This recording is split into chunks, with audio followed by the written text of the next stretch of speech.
So good morning, everyone. Wow.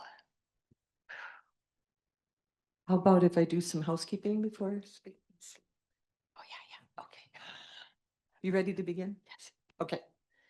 So we welcome you to our pre-Advent retreat. Oh, here comes Skip. Hey. Yay.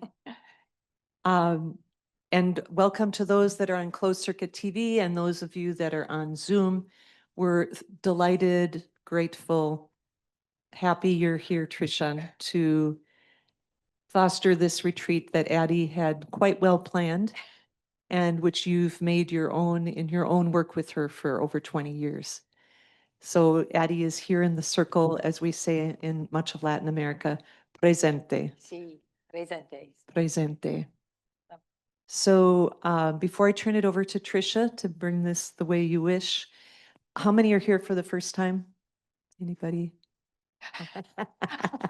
So I think most people know where the bathrooms are out the back here. There's bathrooms. Dining room where we'll eat, and then to the right, outside of the dining room, are more bathrooms. Anything you need, feel free to ask. Our staff, support staff today is Carrie with the PA systems Yes. and computers, and Kari. Oh, and Jennifer is here too with technology. Great.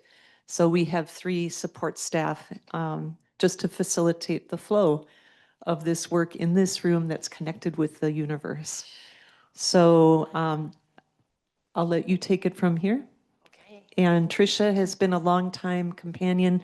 She was part of our community for several years as a religious sister, has been associated in many ways ever since, coming and going. And we're just delighted you're here for the first time doing the retreat on your own.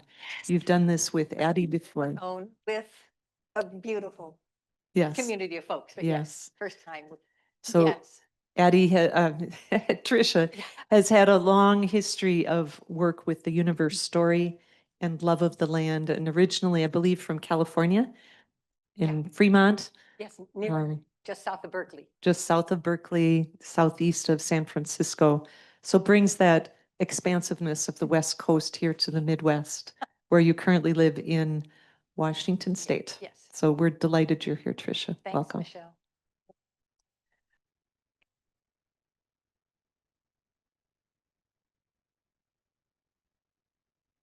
Everyone hear me okay? I think even on Zoom, I have to remember to look over here. Hello. Great. I'm so grateful to be here. I was saying to myself last night, I'm overjoyed and overwhelmed.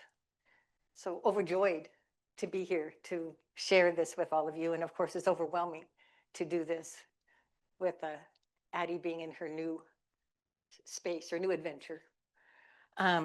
So but I'm delighted, and it's wonderful to be here. We're going to all do this together, okay? Okay. Okay, good. So I'd like to begin each time and even closing of each session with a simple hand movement. I started doing liturgical dance when I was here as a sister in 1987, a few years back, 38 if you want to count it up. And I love that. Doing movement as prayer was a whole new thing to me. I flunked gymnastics in high school, so I didn't have that sense of me embodied like that. But as prayer here, so incredibly beautiful. And now back home, I teach Tai Chi for a lot of years. So the very simple movement, and you might be, namaste, you're probably familiar of like this, but it's a little different than namaste. It's the yin and yang of that coming together of all that is, right? Of no duality, no opposites like light and dark and joy and sorrow, male and female. It's that coming together. So the movement is a right fist and a left open palm. So, and if you do it the reverse, it doesn't really matter. But the idea is we do this to begin in a way to honor one another, just as a vow to one another. So right fist, left open, coming together. Okay, that's it. So we'll go to the, well, I do want to introduce each other, I think first, just have a sense of who's here, especially with Zoom. I've never done this with people in the room and Zoom. So we'll make this as cohesive as possible. But maybe your name, and if you want a word of what drew you to be here this morning, if you want. And if you don't, that's okay too. Just your first name if you want. And if you want to say what drew you to sign up, that's fine. If you don't, that's all right. Sister Karen, I need to learn more about the universe story. Awesome. Okay. Sister Marita, I started reading the book. No, something about the glory of God, and that drew me to want to come here. Nice. Yeah. The heavens. Oh, the heavens are From- telling the glory of God. That book was The Heavens Are Telling the Glory of Oh, God. nice. Okay. Thank you. My name's Michelle, one of the sisters here, and here in honor of Addie, in honor of your work in our community's unfolding of the cosmos, understanding, living out of that. Thank you, Michelle. Janice Weifman, and I'm wanting to keep learning. Rose May, and I too am one of the sisters here. And Addie has been trying to convert me, so I'm coming back. Whoa, does that mean it worked or what? It's in process here. Okay, I love it. I'm B. Britz, and I'm Hi. an associate, and I came because I want to learn more about Addie's ideas about creation. Yeah, nice. Lovely. Wow. My name is Audrey Dinor, Sister Audrey Dinor, and I'm here because I'm here. Good reason. That's okay. Yep. We're glad. Thank you. My name is Julie, and I'm here to learn more. Nice. My name is Kay, and I also come to learn more about the cosmos. Sister Caroline and I too have a desire to learn more on cosmology and the universe. Nice. Well, I'm Sister Sylvia, and there was no end to learning. Thanks. Sister Noreen, and I'm here also to learn more about the universe story. Nice. Sister Pat, and I am always grateful to be able to support you, Tricia. And we did have a local once a month gathering with Addie.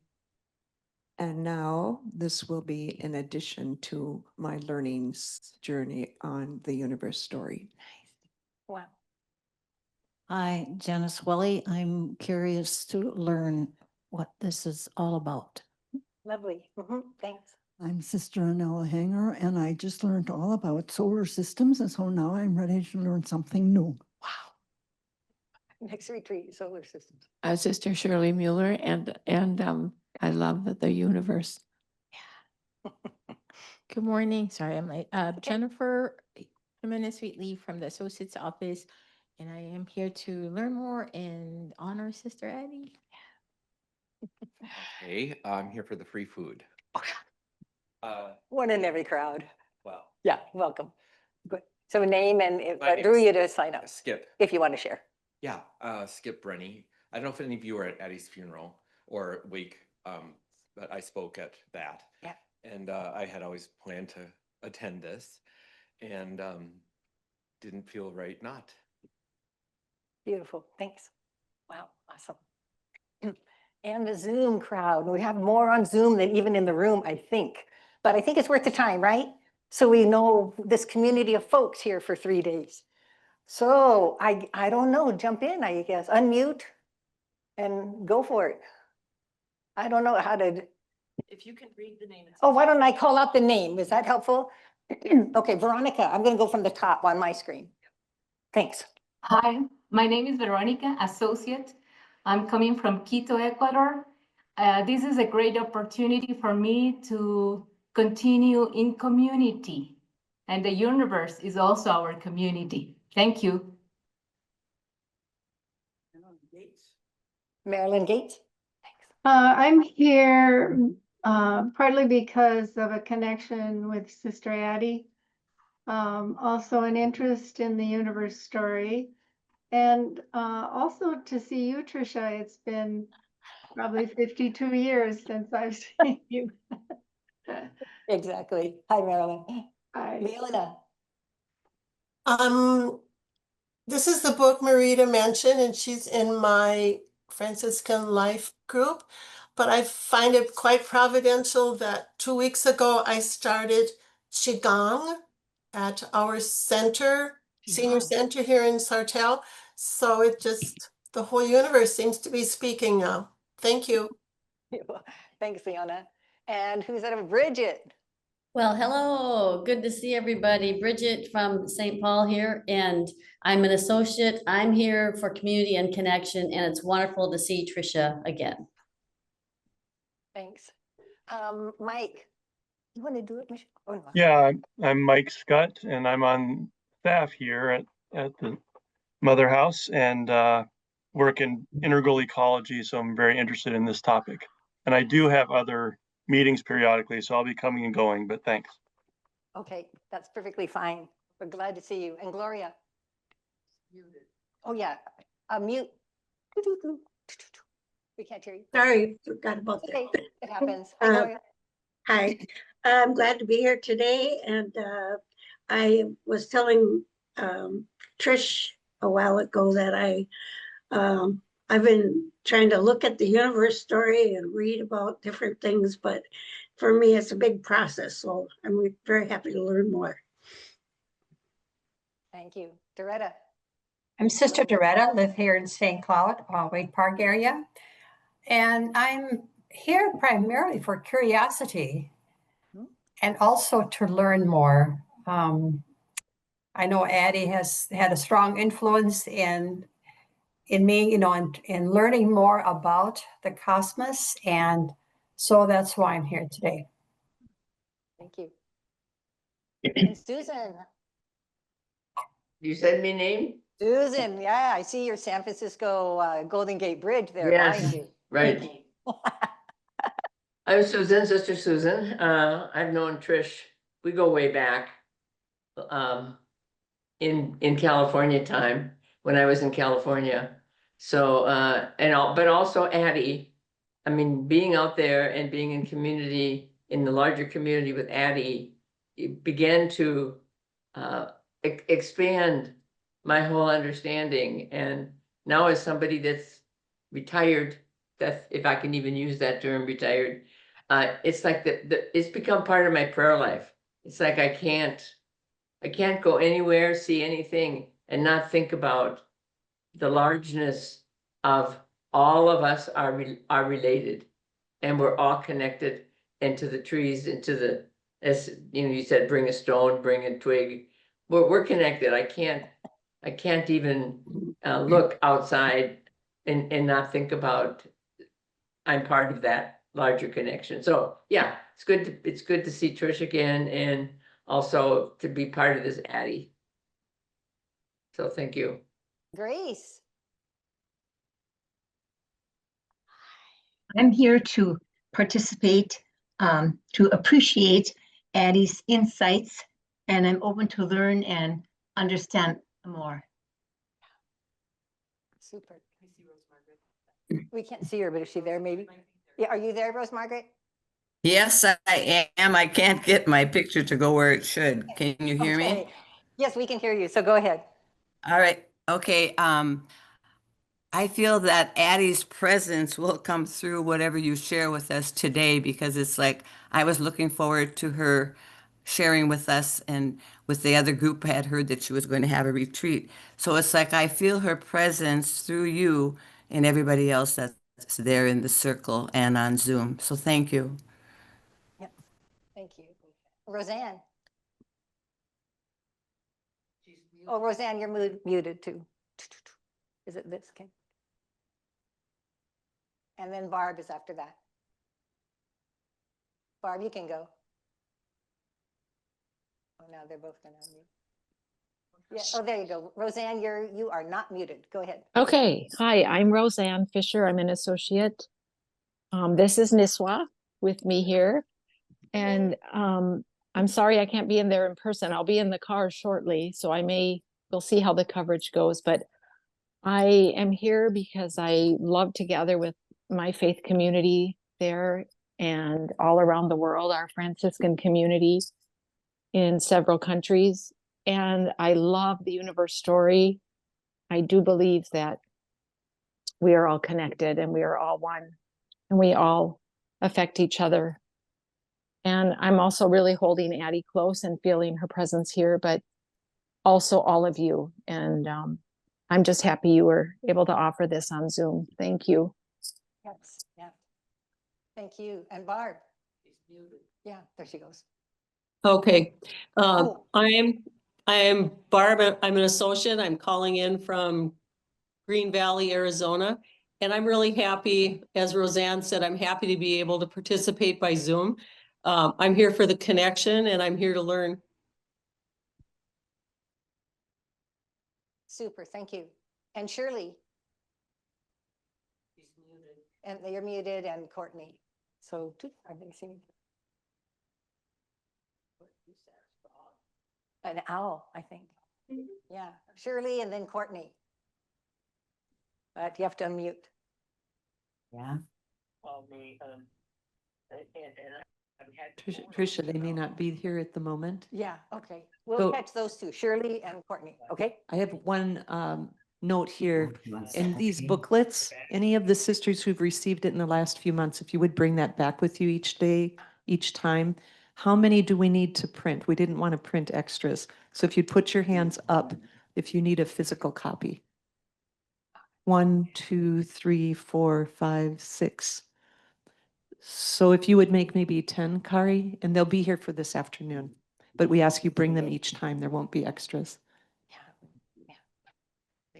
Yeah, it's a little tricky. I'm not following it exactly because I didn't want sisters upstairs and some folks that would be hard to follow and see. I didn't want to be turning pages all the time. So I'm really treating it as a resource for you. It's a beautiful, and I've taken a lot of my content from the booklet. So it'll be familiar when you look through. I just think that seemed more accessible for everyone. But it's a wonderful resource, and Addie and Kari consolidated those 3 books that we are going to be going through in our 3 days together. They took out some gems and put it into that booklet. And the author knows about that. Jennifer, she's so excited any which way that people are using and sharing the story, which is fabulous. And so, all right, thank you all. So we can go to the first slide.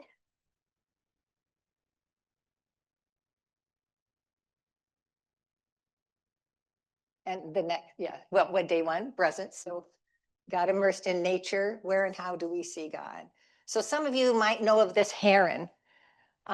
Addie brought it back from Berkeley. It was in her apartment for years. She just loved it, loved it. I think it's made out of different tools. It's heavy metal and just one of her very favorite things. Now, if you have a chance to walk out at the cemetery, they have put it there, what's called the Peace Corner.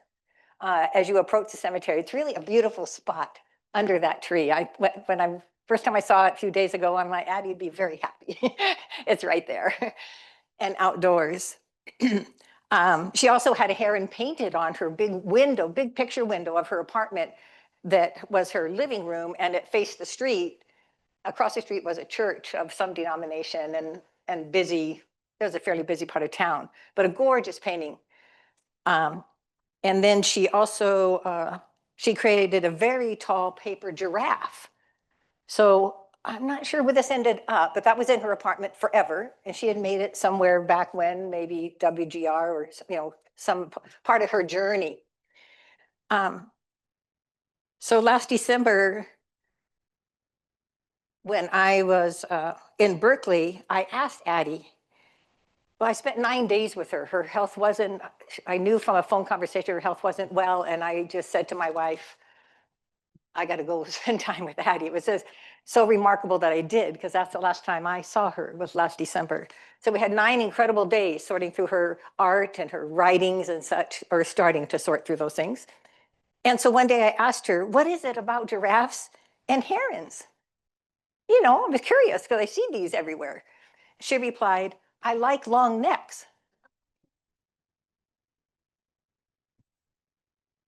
I said back to her what she has said to me many times over the years, Addie, you can do better than that. That's a phrase she's used on me, and thank goodness she's compelled me to evolving in ways I never would have without her. So I said, oh, okay,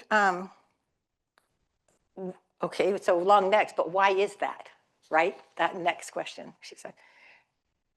Reaching up, out, further, she said. Now that sounded like Addie. Paleontologist and Jesuit priest Teilhard de Chardin, he talks about reaching in this way, and we're going to watch a short clip of this in a couple minutes. But it's not about looking up above, the reaching, it's about looking up ahead. This whole creation is groaning because it is looking up ahead for the whole creation to be liberated upon the earth. So, you remember that? We all know that, right? I love that scripture. Looking up ahead, groaning to be liberated. Well, I wasn't able to be here for Addie's October 3rd celebration of life and her burial. I was out of the country.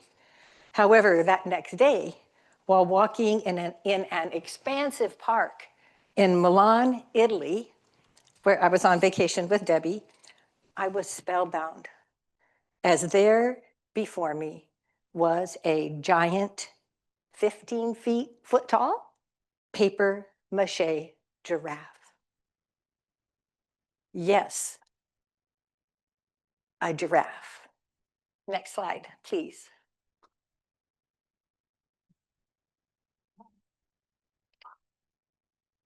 Oh, I didn't do the click. You weren't supposed to see this one yet, but that's okay. All right, they go together anyway. Oh, that one didn't do it, but oh, you took it off. You're tricky. Okay, so later that day in Milan, but we got back to my nephew's apartment, I wrote the following poem. I hope I don't cry here, but anyway, I'm sharing it with you because I will cry, because now I know her message to me in that moment is really a message for us. Here's the poem. I was transfixed and tearful as paper mache giraffe looked at me, neck and head not stretched upward here, but rather, or even reaching, in that way, but rather her posture leaning in toward me, as if saying with her eyes, so full of curiosity, wonder, imagination, saying to me, I see you. What are we up to next, you and me? Now the pic of Addie. The next, yeah.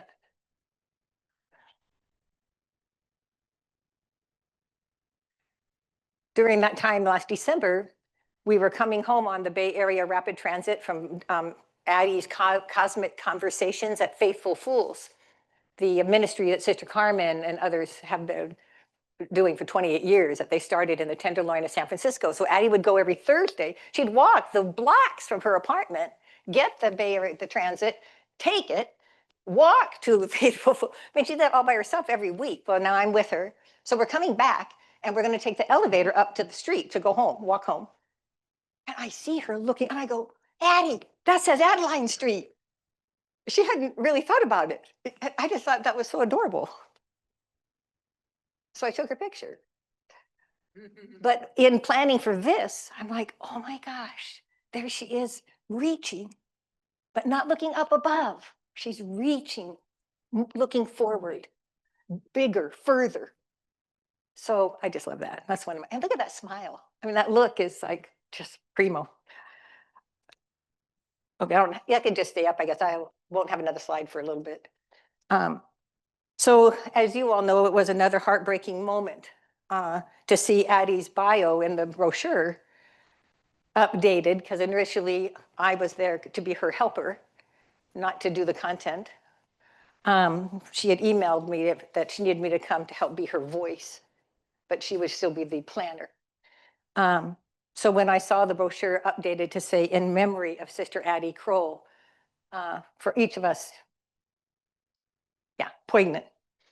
So what in memory means to me, though, I've been thinking about it now in my planning, is not only that we cherish all that Addie shared with us about how the new universe story is integral to how we humans understand ourselves on this earth, and also that we give thanks, and right, for Addie in our lives. And that's what many of you shared why you're here, for those two reasons. You want to learn, and you're here to support Addie and her community and me. It's beautiful. But with that, I was thinking about is the what are we up to next, right? When I thought she was talking to me that day in Milan. But it's not only me, it's us. We are here welcoming Addie's passion, courage, insights, creativity, her love and good humor in our memories and in our hearts. And that's hugely important, hugely. But as we each continue to dig deep and dare to keep evolving. And that's why you're here. So it's what her message was all about: ongoing conversion, transformation, evolution into greater love. And she is definitely here with us every step of the way.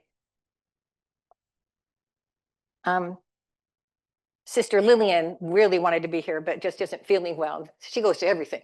Just unusual to have Lillian not here, or like not at Mass. So she's hopefully hearing me through the mic. No, I doubt it, but her health is not so good. So, but she said to me the other day, because we've been visiting in the evening, and she can't hardly see, she can see some color, but that's it. And she looks right at me. Oh, I'm down by her wheelchair. She looks right at me. She goes, Tricia, 2 things about retreat. I'm like, hey, you sound like Addie. Telling me, giving me direction, which I love. Content and know it here. Like, know it in your being, in your life. The content's content, but live it. Find the joy in it and embrace the struggle and the chaos in it and be it. In fact, she said that a few nights later when she was in bed and I was visiting her, and she said, I need to just be. Just be. It was so profound. Like, yeah, Lillian, at 103 when you're not feeling well, and the rest of us. So just incredible insights. I told her she's part of this retreat too, as well as Addie. So I want to share a little bit about Addie. I hope this doesn't all take too long. It's so hard to plan timing for something like this, but it isn't about understanding Addie. I mean, a lot of you know her and you love her, and some of these things about her that she wrote about her life, you might not remember, that I found in the papers I'm going through, but I'm really sharing it in the hopes that it'll ignite more in your story, because that's really what matters, right? I don't really know it's lovely to know about each other, but how do we ignite each other in moving forward, in growing and expanding? Just like this quote I found in Addie's office on a paper. I just love it. We can discover who we are as a species only by seeing humans in a new way. And that's what we're doing here for 3 days, learning more about who are we as humans, what's our capacity, our potential to love, in love, really, and listen to the story within you and feel its music. Oh, one other thing I should say up front is I got an envelope. Sister Ange, when she cleaned out Addie's bedroom yesterday, there was an envelope to me, addressed and stamped, and she was sending me something, but on it, it said, with regard to the retreat, just play. 2 words. So Lillian's was content and know it here, and Addie's was just play. So I want to just set the tone. We're doing that, okay? I don't want to get there's lots to talk about, but we've got to be, let's celebrate it. Celebrate the ongoing process, Rosemary. It's not a conversion, it's an ongoing process, right? For all of us. So I'll try to see, well, here, let's see how this goes. So this is something I found in Addie's office that I'd never seen before. We'll see how what it sparks in you. I have always been seeking a living God. I'd grown up on a farm, number 10 of 13 children, before electricity, close to cats, cows, and chickens, and a huge garden. We lived near a creek, played in it, discovering turtles, frogs, clams, water beetles, and nearby milkweeds, and red-winged blackbirds. So glorious. That's not at all my journey of how I got to loving the universe story. So we each have our own path, right? Of how you You're paying attention to the spark in you that wants to know more. So she came into contact with Pierre Desjardins Chardin, the one that I mentioned about reaching, and we're going to see a clip, through a book club in the 1960s. So this seems to be how it started for Addie. And I didn't really know that, a book club in the 1960s. Then she attended a class with cosmologist Brian Swim on the universe story, and all you're familiar with that. Did you know she took that class 3 times? I mean, right? Like she really wanted to learn it. It's not easy to learn, as you all know. I know, like, my goodness, it's huge, huge topic. So she took that 3 times. I was so shocked and excited to find in science what I wanted to find in theology. Which is true, me too. I'm so surprised I found in science what I was looking for in theology. But she coined it so beautifully. A living God still incarnating. That's what she has. And this is her introduction at some event she did somewhere. There was no date. And that each being is necessary to reveal the beauty of God living among us. This new story made theology make sense for Addie. It's the mystical part of our tradition, still unfolding, becoming, growing into the mystical cosmic Christ. End quote. Oh no, why did I say that? Oh yeah. So now I'm commenting on Addie a little bit. So this new story of the universe story changed everything for Addie, and it changed everything for me. Science had been dropped from our tradition since the time of Galileo. Now Addie was challenged with this news story. Addie wrote she was challenged by every newscast, every liturgy, every plant, every relationship, like everything now. And Susan, she was saying, Susan, she's everything in a new way. Like she just started seeing it in a bigger, deeper presence. Reading the Bible, prayer form, everything changed. Relationships. She realized we are not the top and final creation. We are earthlings, interwoven with all others in bringing forth the cosmic Christ. So Addie also wrote, and this is the chaos side, the hard part is conversion was exciting and daily, also painful in a way. Me too. With doubt, I had doubt. Am I seeing right? Fear of being wrong, grieving over losing comfortable patterns to just follow, been doing it forever, and it's what it is, what I got taught as a kid, and not, so just follow those patterns so I don't have to feel guilty at all, is what I felt alone. And I looked for others who could see what I was happy about. It was different from traditional, yet it carries the mystical tradition of our church, of St. Francis. It's in there. Yet it was a story and a myth and not part of church and social culture at the time when she was learning it, and still isn't. We're trying to bring that forward. So it was in the midst of such conversion that naming herself also, she's Sister Addie Kroll, and loved that. But she also, Earthling Addie. She needed to lay claim because that was deeply significant to her. Like that new name, I'm speaking for her now, but I believe that new name helped her to keep stepping forward in it, to claim it. Like Francis and other mystics before her, Addie was passionate about the universe story of our lives, about the wonder and beauty of the galaxies and stars, bacteria and cells, about every living being, and how this new cosmology was transformative for her and can be for us as a species. It really can be, I believe, it's been transformative for me, and I'm one of the species. So, and for Addie, and lots of people around the world, millions of people are talking about this. To be moving forward is the best way, I think. So, and just to be sure that you know that Addie, and I talked about this often, it's not that it's the answer. We don't want to be in any dualism. It's not that, it's this, right? Then we're stuck again in clinging to something. No, there is no one answer, but the universe story is an understanding that moves us a long way in healing what keeps us separate, what keeps us at odds with ourselves and each other. some of you might remember, knowing Sister, I love this part that Sister Carmen shared in Addie's homily on the 23rd, the Mass that we had, that I was able to attend. This was Carmen speaking. Addie had a mission to free her mind and our minds from patriarchal language, from structures and belief systems that are damaging and destroying Earth and her people. Through her mini quilts, through her words, her magnificent cards, her mentoring, her humor, she sought to help us all expand our minds, our hearts, living in complete amazement and wonder of a living God at work within and around us. So is any of that kind of, some of the language around that, is that helpful? A little more than what?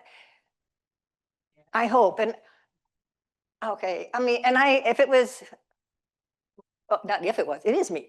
For me, especially with Addie not here, like, I can't assume now. I can't just go talk to her next week. Or we have every Friday morning, we have a Zoom cosmic conversations with two of my women friends and Addie and myself for a year now.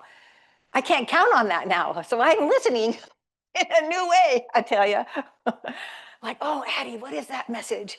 So I loved when I found like 3 different intros.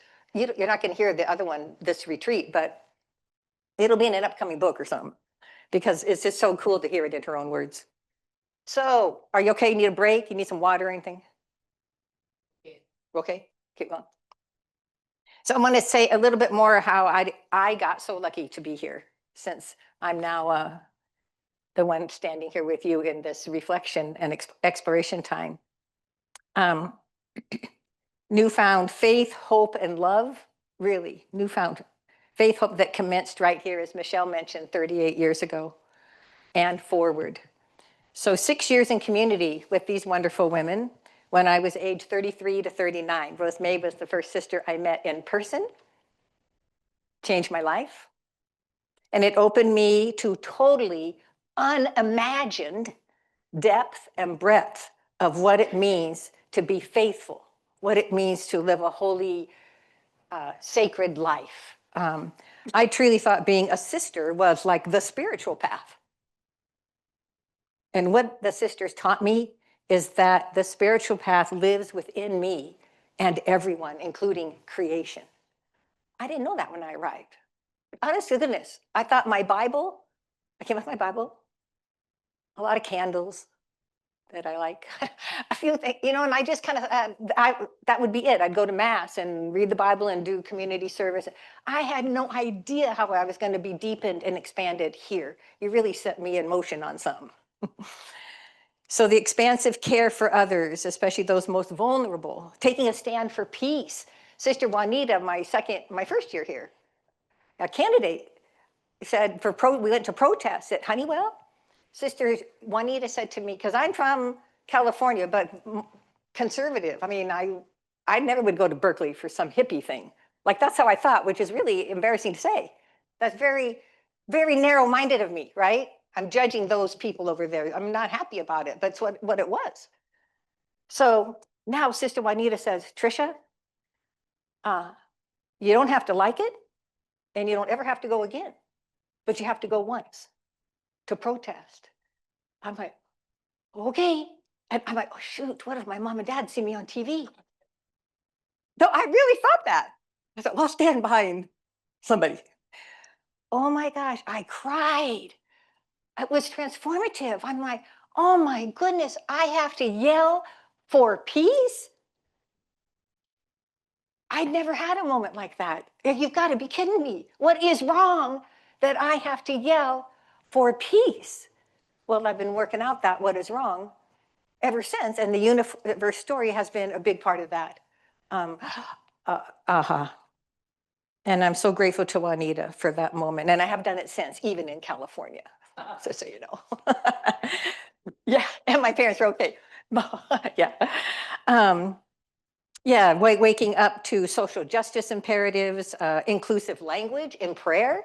We started, Pat, writing our own prayer, making it inclusive to include the feminine.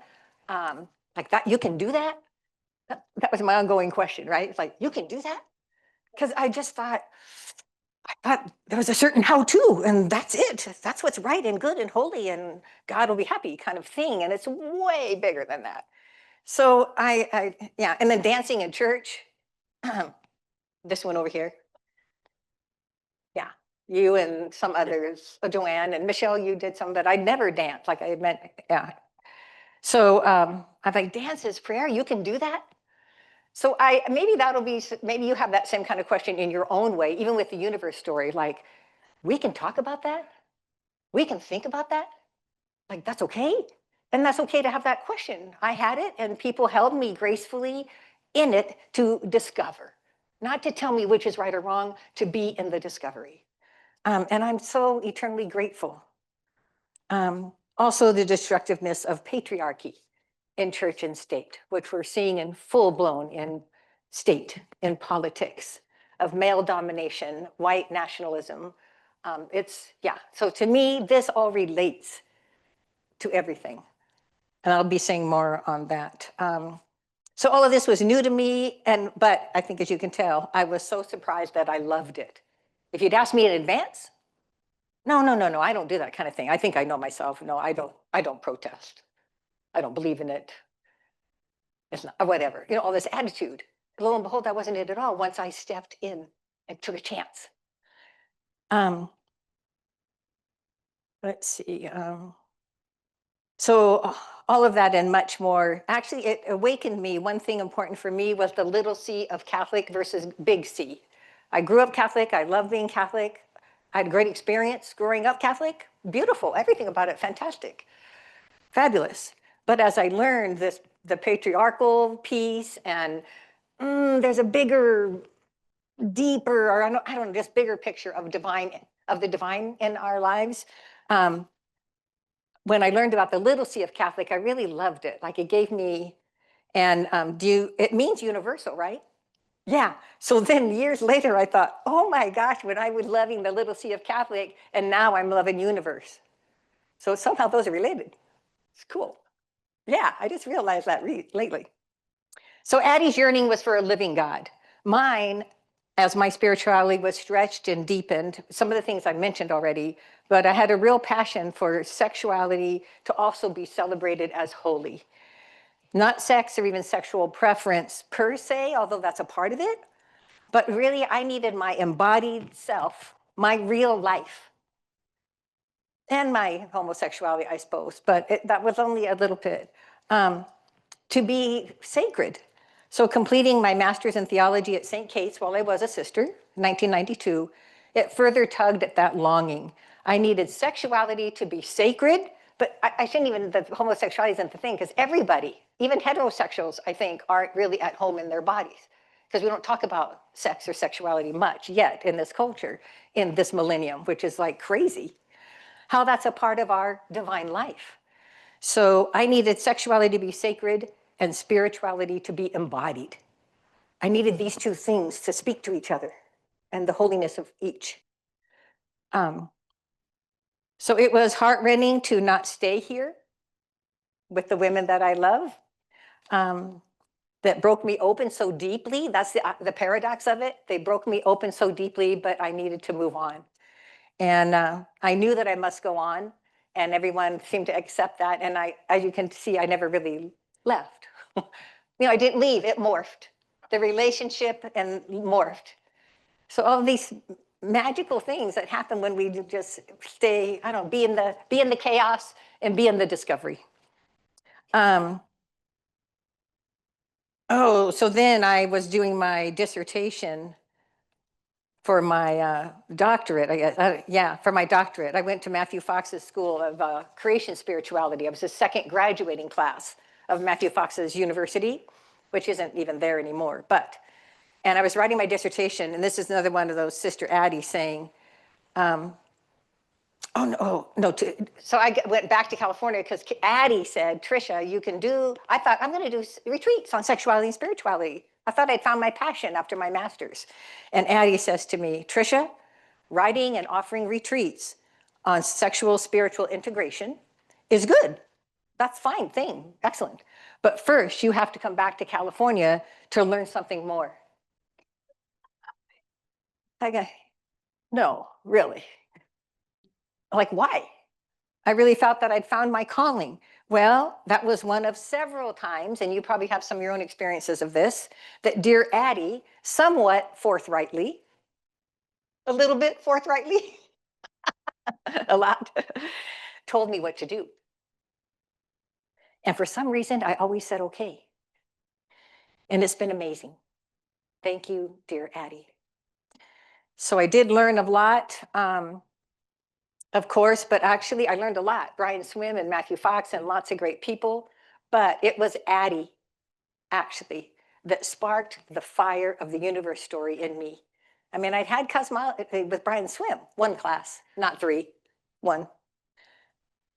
But Addie helped me live, just keep growing in it and expanding, calling me forth in it and mentoring me in it for 20 years.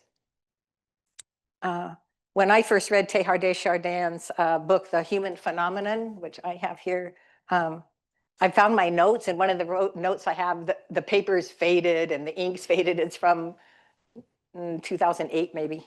But I wrote, the universe shivers with wonder in the depths of the human. The universe shivers with wonder in the depths of the human. That's what the universe is doing right now in each of us as we're here to explore. So I'd like now to share another poem of Addie's as we move further in our retreat, okay?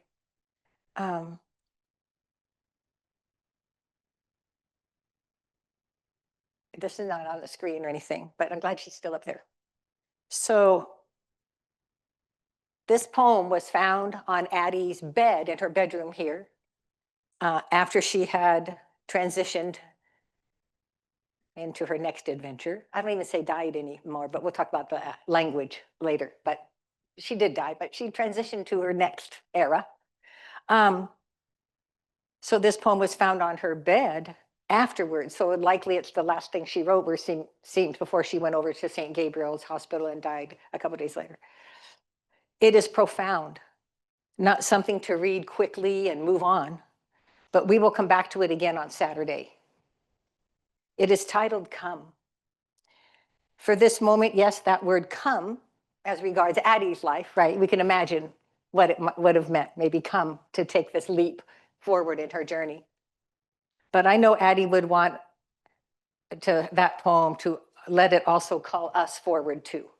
So that's what I'm inviting you to think about is, how does this apply to each of us today? The poem is come, it's exclamation mark. You say come, you reach, align. I feel pull toward, stress of unable, of unknown, to let go of, unknown in my mind, control. Since all is one, there is no here or there, just deeper immersion.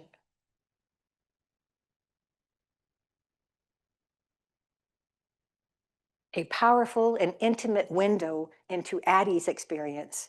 And it's also a powerful and intimate invitation for each of us still here on earth.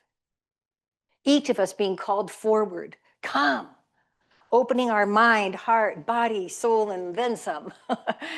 Letting go of any control, doubt, power over from some outside source, insecurity, constructs that keep us individually and collectively from expanding in love.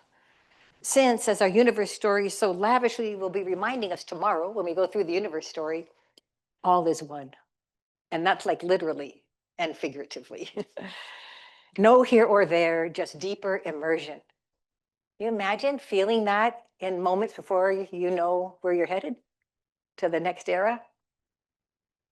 I feel so blessed to be here with all of you here and the Zoom folks and CCTV.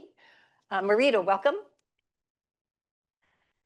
So let's gracefully, share ideas and listen deeply to one another. So kind of a long intro, but I hope that's okay. Oh, you want to get, yeah. Or over here, but yeah. We can move out a chair. Yeah, thanks.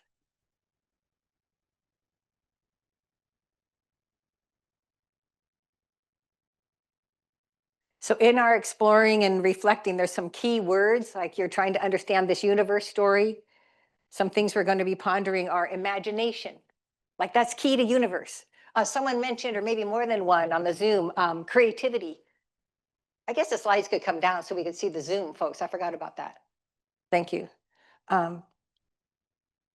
Childlikeness, play, Big Bang, God, matter, spirit, awe and wonder, universe, stardust, gravity.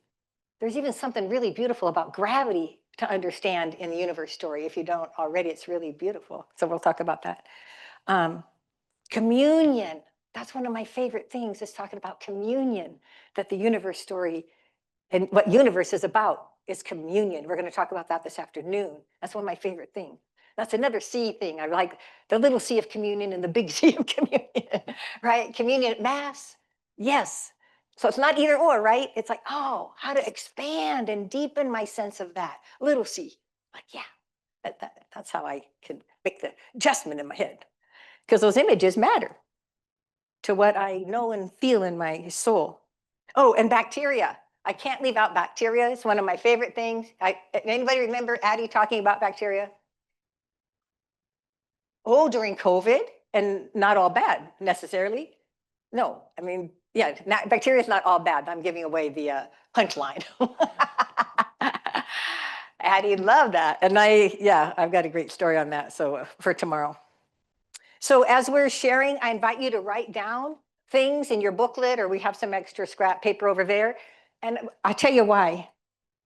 Not to study, well, you can study later if you like, or look up something. Really, what I've learned through the universe story and Addie, if something catches my ear, the music, like I'm feeling the music of that word, something's like universe evolving through you. Universe is saying, hey, Tricia, yeah, that's something of you I want you to know more about. Like you caught the wind of it, right? You're feeling it. So it's more than intellectual. Way more. It's not intellectual, actually. It's a heart and soul thing. So that's why I invite you as things spark. I could have said that earlier, I guess, with my sharing of Addie's journey. But if there's a word or an idea, you can write it down because you want to understand more. But also write those things that you feel something. You know, you ever had that? Where you feel that aha about, like what would be an example? Can you think of one? Letting go. Letting go, where you have that sense of, of leaves falling and letting go. So that's what I agree. So the next slide, something I've had a long time. I don't know if I've ever used it, but I've had it in my, look how old that is. I'm showing my age here. So do you see that? So is that Linus or is that Charlie Brown? I don't know, you always get confused.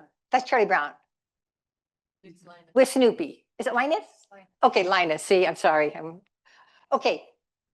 So I have to get over here to read. So look at this tiny, oh, I see Lucy's there. Or I mean, yeah.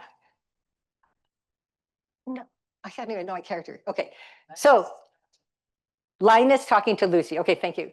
So Linus saying, she's on all fours on the ground. She goes, look at this tiny little bug. Like, it's appalling how little he knows. He's not like us. He doesn't know anything about voting or disease or earthquakes or love or Monday mornings.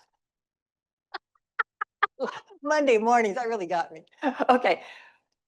And what's her friend's reply, Lina? Who's better off?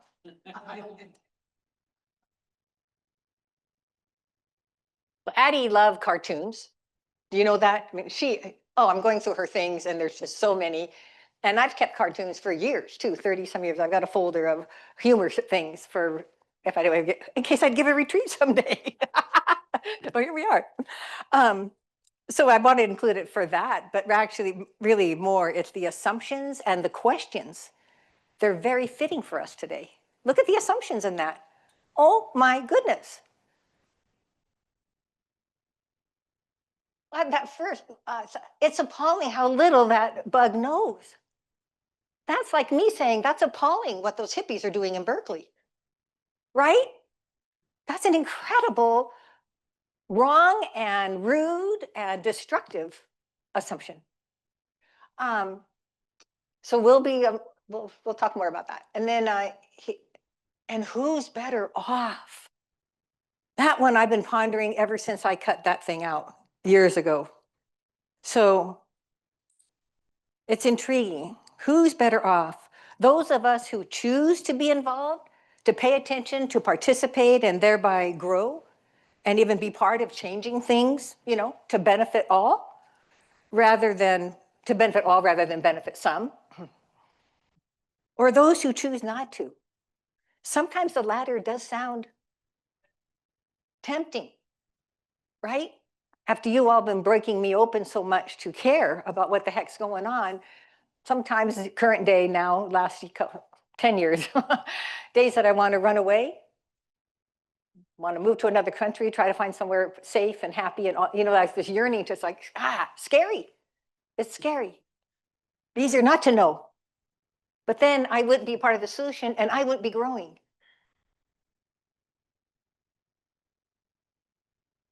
What do you think about that? Who do you think the bug would want to, do you think the bug would, what do you think? Do you think that the bug is better off not knowing? Depends on the bug. Depends. It can't be a comparison. Yeah. Can't make a comparison because a bug is, and to be fully a bug, to be fully what it is. Exactly. And it is. She's making the assumption that because it's not like us, yes, exactly. So, but for us, so I love that that calls me like, I've said this for many years, like, gosh, I'm assuming a frog is just fully being a frog. And I want to, whatever its authentic self is, it's being, and I want to be that. I want to be authentically what it is to be a human being. And Universe Story, again, is helping me tap into that. So we'll be coming back to those assumptions. So in your booklet, I don't have the page, but it's early on in you don't have to look, but you'll see in your booklet early on, page 2 or 3. I love that Addie put how Francis says, I have done what was mine to do. May you do what is yours to do. Sound familiar? Yeah, I love that line. I'm so glad it's in the booklet for this. And it says, you'll see it when you look at it. Francis, I'm quoting from the booklet, commissions us in our time to celebrate our relationship with Earth, cosmos, and our life experiences. And then in caps, as we can know it now. Not as Francis tells us from back when, or the Bible tells us. That's not bad, but that's all fodder. That's all get info. Oh, that was their journey. Like I asked you to listen to Addie's journey. How does it move you forward? Well, you listen to Francis and Claire. How does that move you forward? Right? It's not about emulating them. And that's another Universe Story thing this afternoon, the differentiation. Like we're all uniquely different. We're different and we're each essential.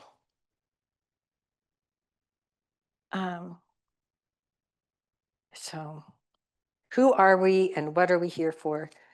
How are we doing? I actually have Addie's response to that, but I'm going to save some of that here. Let's go to the link. Let's go to the next page and the link. So this is something one of my new colleagues, I met her in a class I took with Jennifer Morgan, actually, the author of the books, Big Bang and these panels that you have around. I put up a few of the panels. So Jennifer Morgan, I met a colleague from my graduate class from 2001 when I graduated from Matthew Fox's class. And she sent me this link just a couple months ago. And it's so beautiful for the reaching that Addie's talking about, right? Not looking up and down, oh, heaven and hell. Like, no, the reaching for more, the evolution. So we can stop at the 4-minute, like how I put that in there, 4-minute 31 mark. Okay, just the beginning.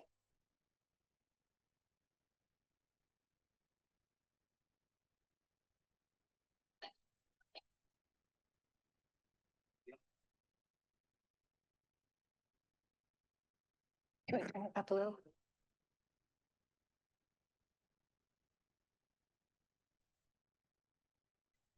Yeah.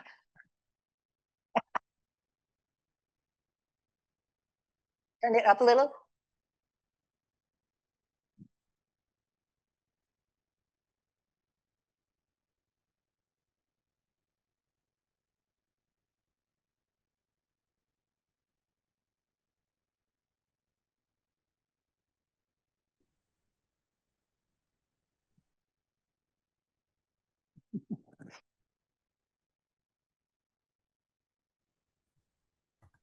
Abandon ourselves to the mighty current of this development.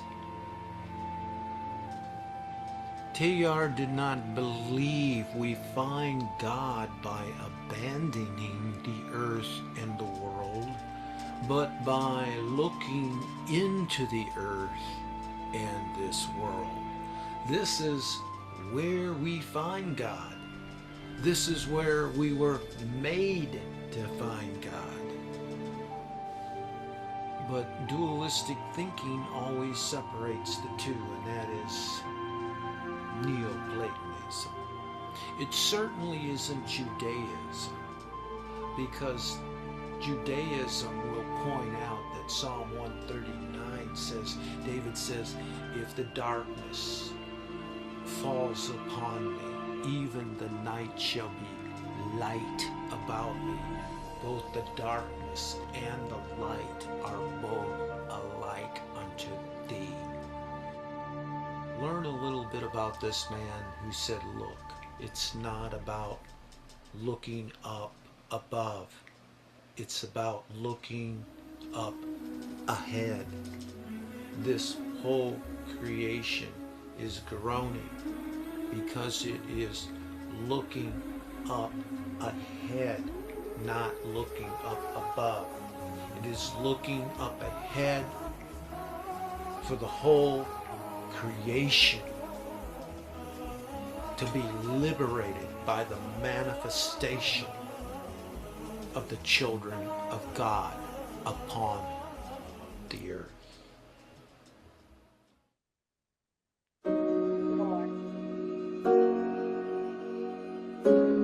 Someday, after we have mastered the winds, the waves, the tides, and gravity, we shall harness for God the energies of love.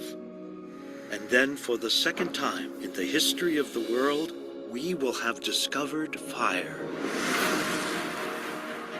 He is a Jesuit priest, and yet he's a scientist. He was a paleontologist dedicated with equal passion to God and to the earth. His new insights into evolution create conflict with religious authorities. Teilhard de Chardin, he said we need a new God. There you go. His That's life is rich with human. That's good. It goes on. It's really great, the whole thing. The Ilia Delio, for those of you that know, I've never seen her, but she was the first woman, to speak right there. Yeah. So we might have another clip on Saturday from this PBS special, but you can also find it. And I will, after the retreat, send out some resources that I mentioned, because I didn't know what to do ahead of time for you, but I can put something together if you want and email it after, okay? And Lillian wants a copy of my whole talk. She asked me last night, that rascal. So, wow. So, whew, how's everybody? Yeah. So let's have open sharing. Can we do that for the last? I had more, but I had no way to plan timing on this. So we're not going to get to everything. I might have to come back. Haha. At any rate, yeah. How's everyone doing and thoughts so far? In the room or Zoom? I guess call out.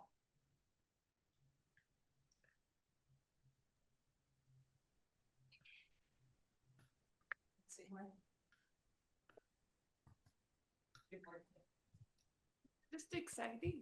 Thank you. You're wonderful. It's exciting to hear you and to know where you've gone and how you're doing. And it's just amazing.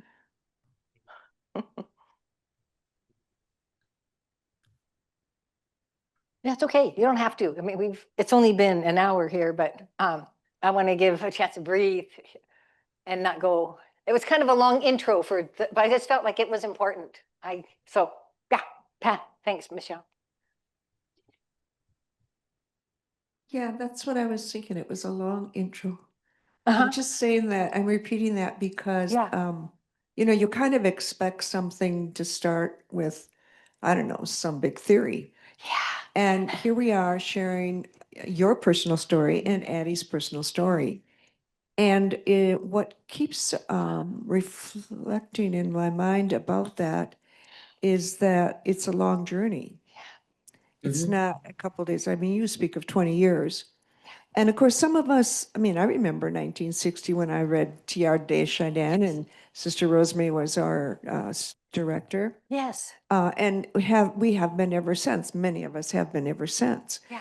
But it's like now we're really focusing on it, and you're helping us do that. And I think that's wonderful. Thank you. Thank you. Thank you. Yeah. Evolution is a long process for sure. But so to give ourselves grace in that, but also with that, what I've learned on evolution, I used to think it was something of the past. Like, oh, I'd read about evolution, the dinosaurs and this and that. I had no idea that evolution is now, and I'm part of it. Like, how did evolution happen? Somebody's little critters, little reptiles, hydrogen, all along the way, somebody participated. They dared to discover something new, or we wouldn't be here. So it's really cool. We're daring to discover. And I love that we're doing this together. Yes. Pat, I can join you. I remember as a novice reading T.R.D. Chardin, but I had to hide behind the bench, the stacks in the library because it was forbidden. Yes. We weren't to read him. But I was so fascinated because I found a connection between what Teilhard was saying and St. Paul. Yes. And that's what the connection was for me with the scriptures and Yes. St. Paul.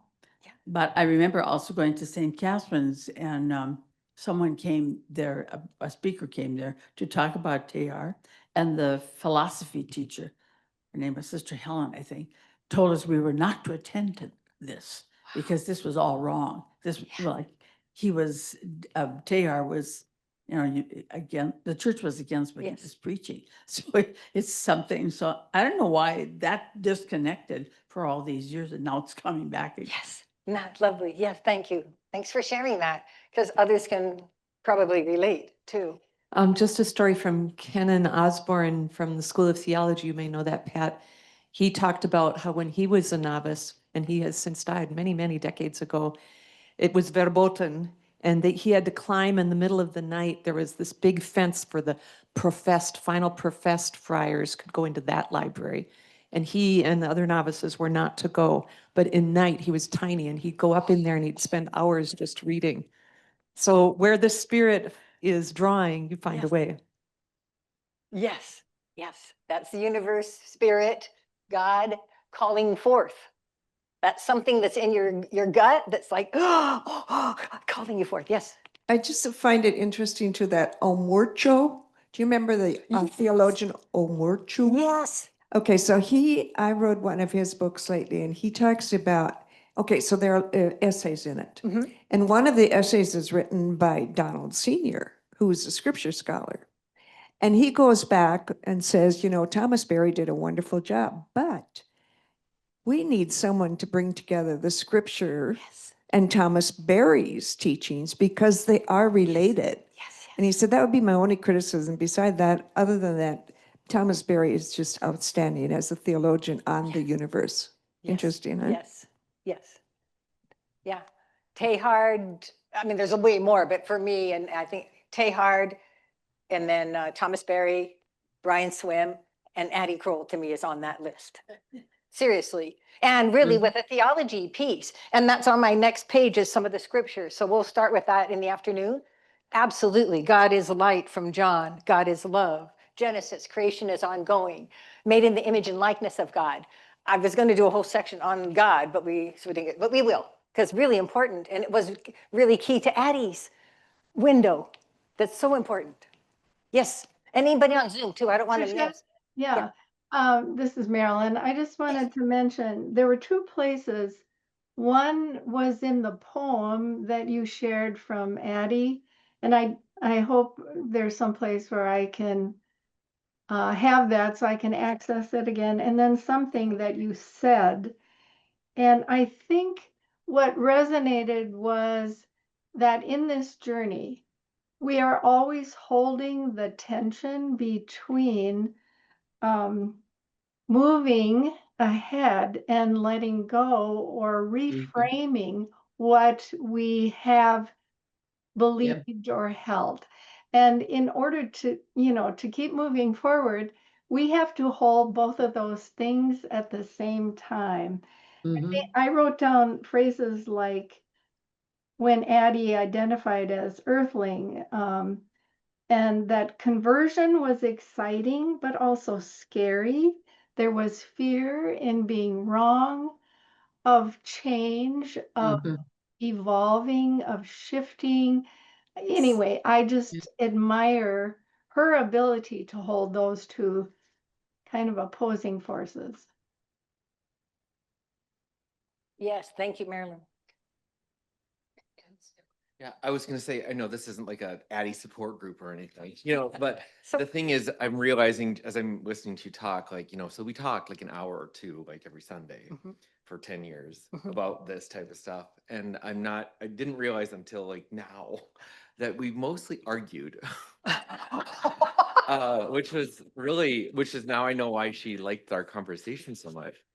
Because I would challenge her a lot on some of the thoughts that she'd have and whatever. And a week later, she'd be like, I think you're right on this one or that one, but then I'd do the same. But I think she probably challenged you a little, both. You challenge each other, I'm guessing. for sure. Yeah, but, because growing up Catholic and then being gay, I went atheist right away. And sort of my background is science, and so there's this like idea that science and religion are like opposing forces. And not, but yeah. And so before I even started these calls with Addie, I was on my own sort of journey with like quantum physics, quantum entanglement, and all these things.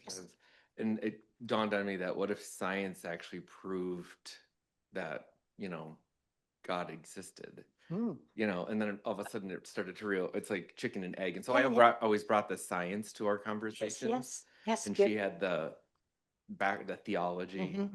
Yeah. And it was a very interesting compliment. Absolutely. Yeah. How they speak to each other now, they can. They need to. It's both important. They're not. It's not either or. Yeah. Beautiful. Thanks, Skip. Yeah.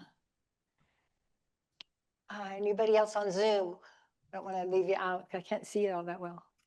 But you'd let me know, right? You can tell if somebody has their hand up. Tricia, I want to say something. Okay. You said, you explained that Addie is right now in the next area and the next adventure. And I think right now we all are in this new expanded time of Addie. So I'm so happy to be one extra of these human beings and species. Thank you so much. Yes. Exactly. Thank you. And making that, it isn't either or. Like, oh, Addie died, so she's over there doing that. She's in heaven. We didn't die yet. We're here on earth. It just isn't like that. And we're going to be going over this a lot. It's going to be really fun. We are going to play. But it is deep, serious stuff. It's transformative. And it is full of hope. I love that when I know the name of that gentleman in the clip, but said it's not just mumbo, it's not just mumbo jumbo stuff. This is real. This is real hope, not just pipe dream or something. I think he said, yeah, no, you're gonna, and that, and I appreciate what you said about the long intro, affirming me on that, Pat, because it really is about our story. And that's Jennifer's books, as you'll see tomorrow. It's all on the heart level. It's like, what does it mean? Yeah, the details about the evolution are fascinating, but what's it matter? What's it mean to our understanding of ourselves as human beings and our connection to one another? And of course, you Franciscans have, language is just so interesting. So each of us and you that have followed the Franciscan spirituality know that in a way that a lot of other folks might not. But I think this takes it even bigger and deeper. Like you have I learned a great relationship, a respect for, and the universe story is not more a relationship of shared existence, like shared, we come from the same source. Well, that's different of really knowing, respecting the animal versus I am it, and we're ancestors. we're related. It's really amazing. Takes it to another level.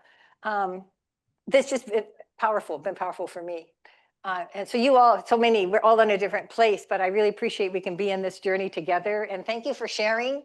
It's not that easy on day one and it's heavy topic. So we'll wrap up with.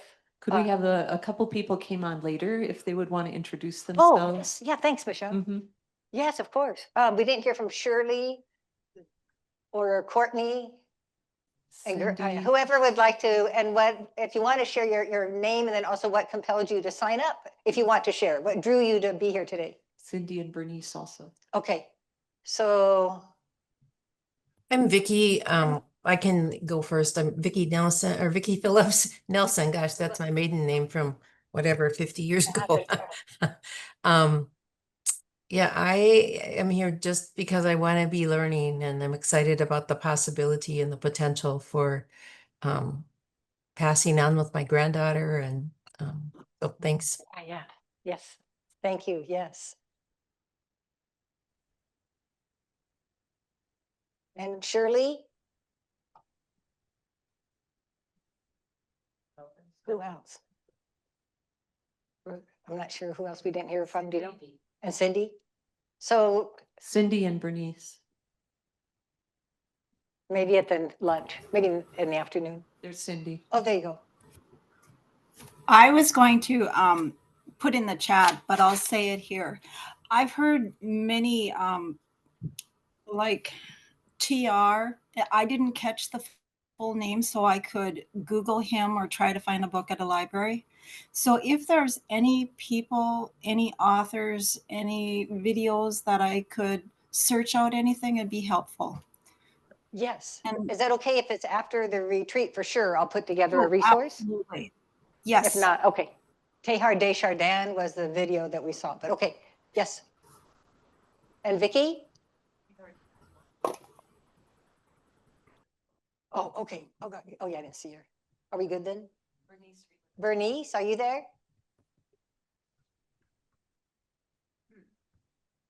Okay, well, it'll pick up on the afternoon. Yes, so let's, how about a deep breath? Inhale. Exhale. We'll learn tomorrow of where we got our breathing capacity, but we can still breathe in the meantime. But it's all the more fun once we have that fuller understanding. And right fist, left open palm. Right fist, left open palm, to honor one another and all that is. We've commenced. We're on our way. Yay. Thank you, everyone. And we're back. Is it 2:15? Yes, it's 2:15, not 2, but I'll be here. 2:15 till 3:30. And the dirt, if you can, for people here, I'll gather some dirt if you can't get out and do that. And I have rocks and twig or wood. So if you can't do those 3 things that were in the email, don't worry, but I wanted to put it out there for the Zoom folks so they're not caught at the last second. But that was in that email about those 3 things, and water, but I'll have a tray with glasses of water in here. So you don't have to worry, yeah. And enjoy your afternoon. Thank you, Tricia. Thanks.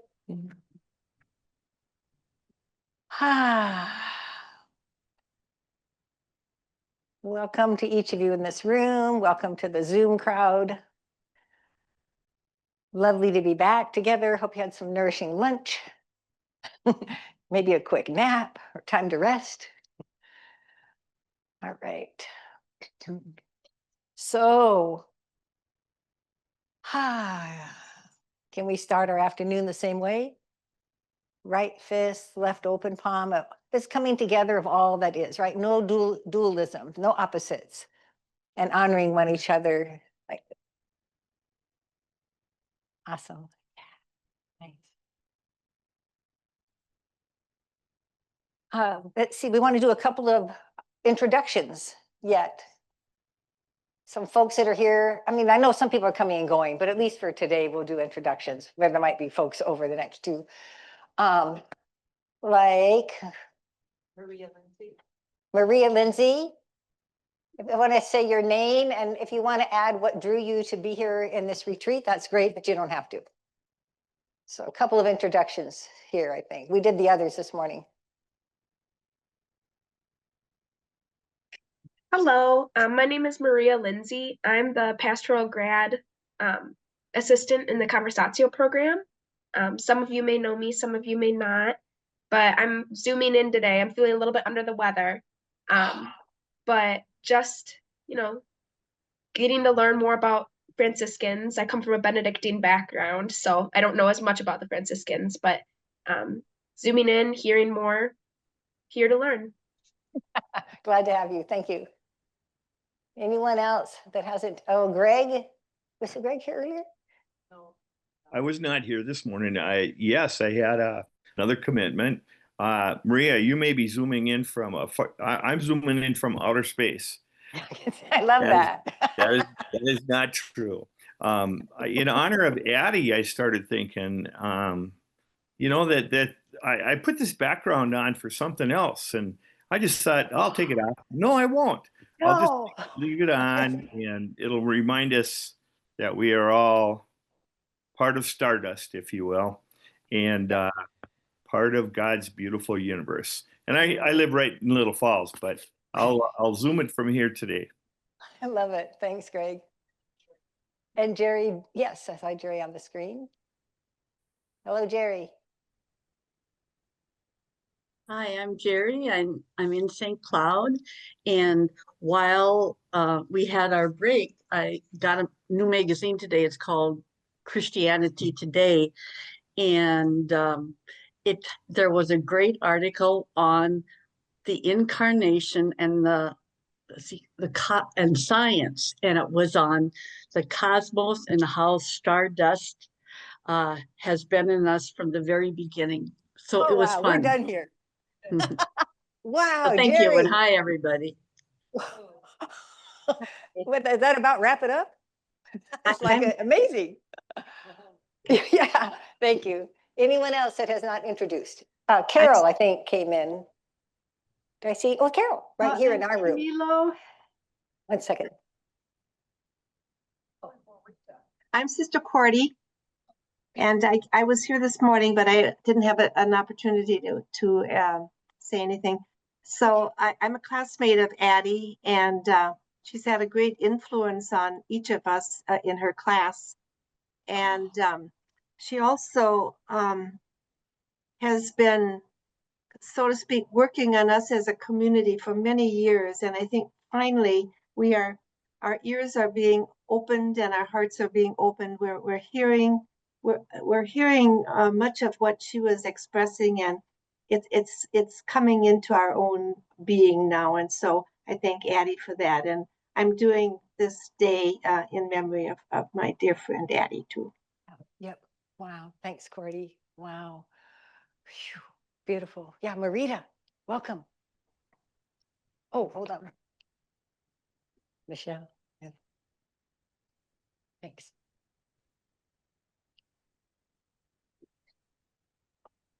Thank you.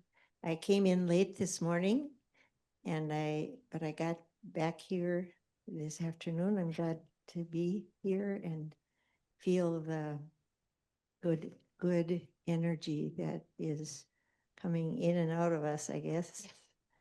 So thanks. Wow. Thank you, Marita. Thank you. Wow. Mm-hmm. Yeah, Carol.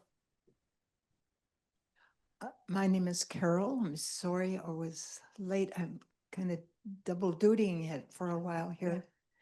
I'm very much enthused, especially by the book, the revised book edition. Yeah, of Jennifer's. Yes. And the opportunities and the challenge to learn new language, to learn new way of thinking about our prayer, our conversation. Opening our minds. Yeah. Thank you. Yeah. Thank you. Wow. Beautiful. Whew. Wow.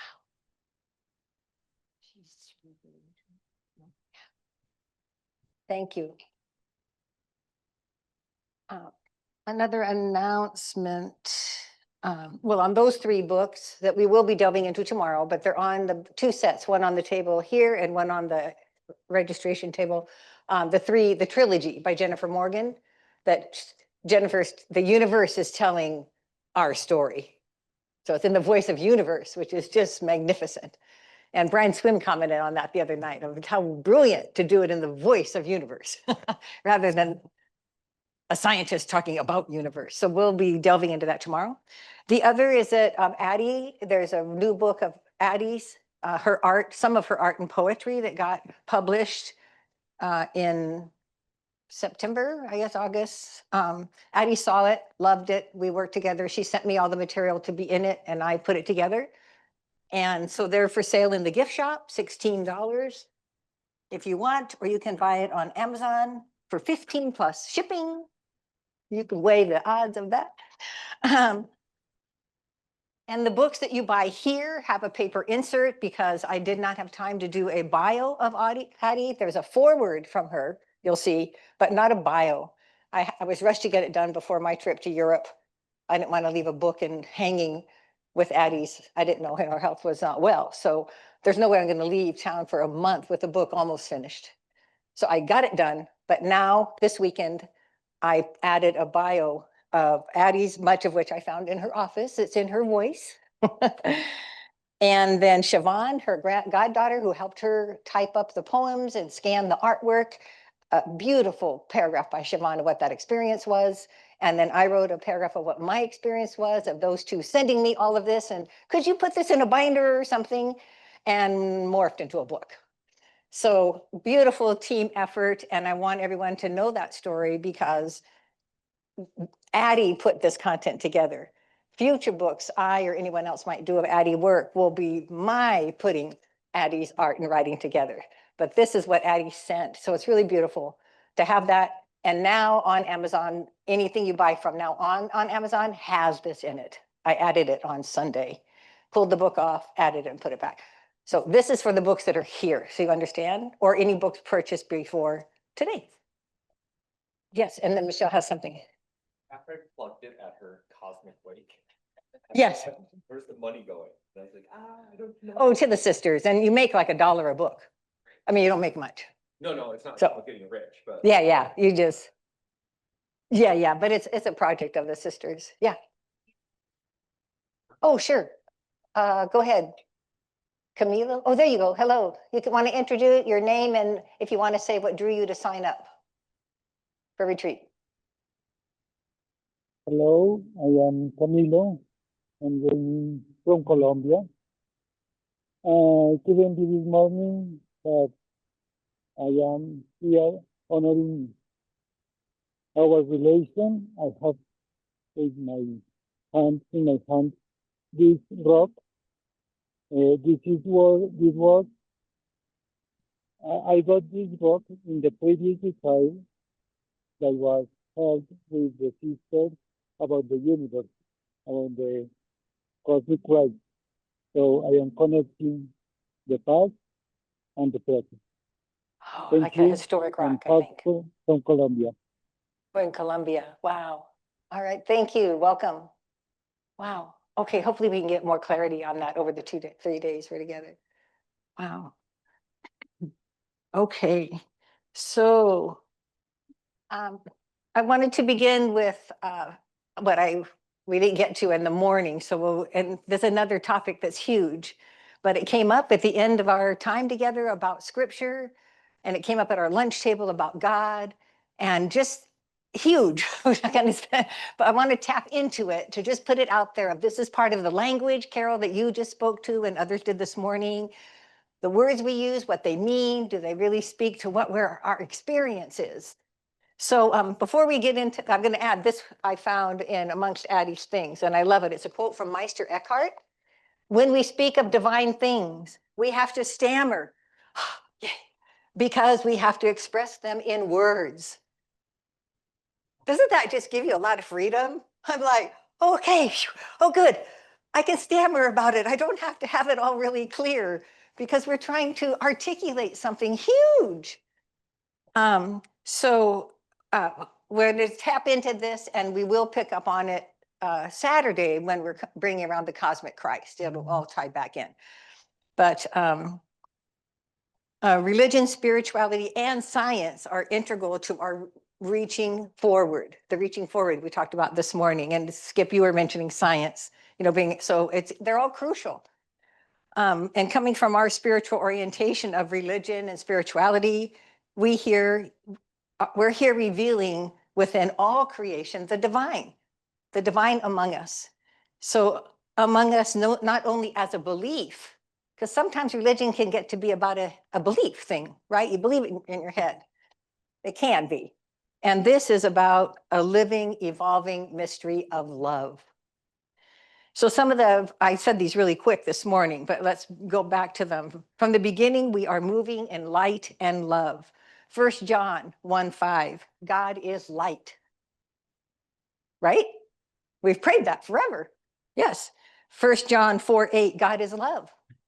Genesis 1:3, creation is ongoing. And then we heard in the clip with Teilhard de Chardin about Romans 8:22-23, all is groaning.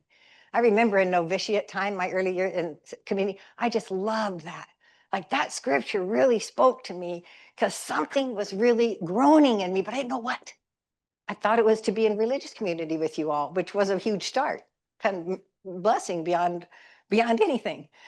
But there was just something more was really groaning to be understood.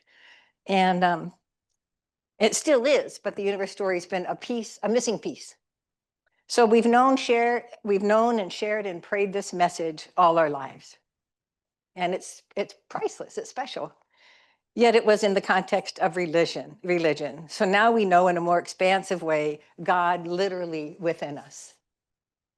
And an inclusive God, like images of God more inclusive than a male God which has been so often taught. Like, I think I mentioned this is made in the image and likeness of God. Who doesn't love that phrase? Do you like it? I love it. It's always like feels good. It's like, yeah. But then I think of this God image I have of a male, actually on a throne in heaven. It's really sad. Yeah. Being human, I think, is even like problematic. Yeah, to be human can be problematic. Yes, especially. Go ahead. Do you want to say more on that? No. Okay. Oh, wait. Well, it can. Like Addie. This is another what Addie writes on every little piece of paper everywhere. I'm keeping all these, for future writing books about her. But she said, Thomas Berry, other strains in Christian tradition are less focused on redemption, more on earth, like the animate, the spirituality in Celtic times. He says the fraternal model of St. Francis, not focused on redemption, focused on earth relationship. The fertility model of Hildegard of Bingen, Teilhard de Chardin, Gerald Manley Hopkins, all is connected, all is well, love, beams out of every atom. That's Addie. But that's really different than what I was taught. And then I think of, well, what do we tell children? Like, what does a little child today? What do they grow up being told? Same, I think it's the same. I mean, I don't know, but has it evolved? And remember in the very first, this morning, Francis saying, I did what is mine, now it's yours to do what you know in your time. We know something way more now. Nobody, I mean, even we're the first generation to really know about the universe story. And then I was thinking about God is love. When you hear that phrase, do you think, okay, the first thing I always have thought is God is loving. Okay, God is love, meaning God's loving. But in this planning for this retreat, I started doing is in caps. God is love. I mean, maybe you always thought of that, but to me, there's a difference there. God is love, meaning I can put in love instead of God, and I'm saying the same thing. If God is love. See what I mean? Do you get that difference? So I don't know. That's a big switch. Like, yeah, and love is energy. Right there, we're feeding into our understanding of the universe story, or what the universe story is trying to help us see about our experience of the divine. So, yeah, it all matters. Oh, the slide, I show the first slide. Is that the nature one?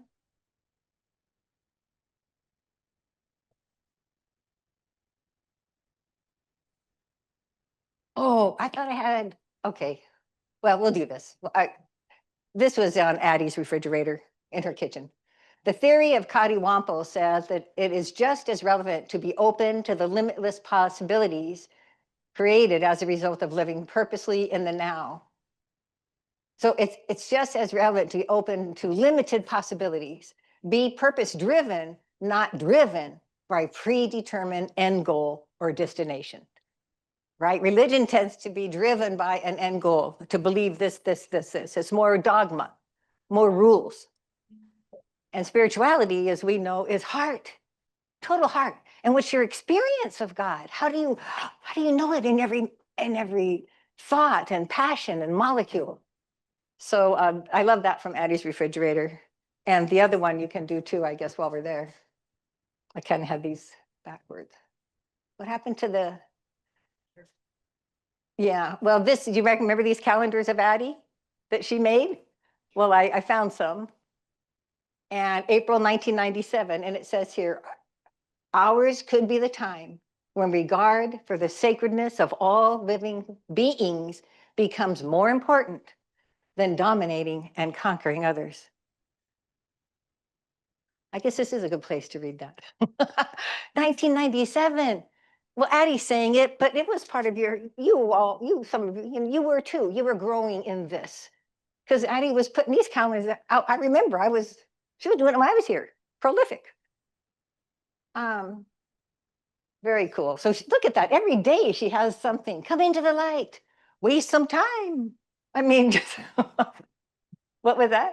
Save a tree, don't buy a newspaper. Yeah, save a tree, don't buy a newspaper. Please touch. So the next one is what? But I love all these. Yeah, the next one is Albert Einstein. Oh no, Frank Lloyd Wright. This was on Addie's refrigerator as well. I took pictures last December when I was there. I believe in God, only I spell it nature. Talking about language. How cool is it? Can you argue with that? So I could say to Frank, do you believe in God? Oh, no. Oh, well then, you're not Christian like me, or you're not faith-filled like me, or whatever. It's like, no, just knows God in a different way. And we each do. We each experience the divine. So the G word, and I mean that lovingly, G-O-D, can be very troublesome, I think. Limiting, boxed in, at least for me it was. And the more that it's only male, and then male, I feel, this is a whole nother topic really, but pressured to be God. Like if God's male, there's got this, they have to hold that. And truly, no, we need to hold the divine together, all of us, men, women, creation. So science and religion got separated, and therefore interpretations happened based on the separation, right? So we've always, this is Addie talking, we have always had the freedom to choose to put them together. And now at this time in history, we have our universe story to assist in that communion. Yeah. Oh, this is kind of was in Addie's story too. How about this sentence? Science affirms what spirituality always knew. How's that? Voila. It's not something new. It's affirming what we and you all knew from your spiritual journey, from daring to be human, fully human.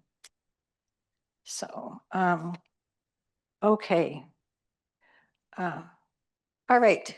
So we can pick up on this. Any comments or questions before we move on to something now? Some principles, Pat, like you mentioned earlier, we do some principles of the universe.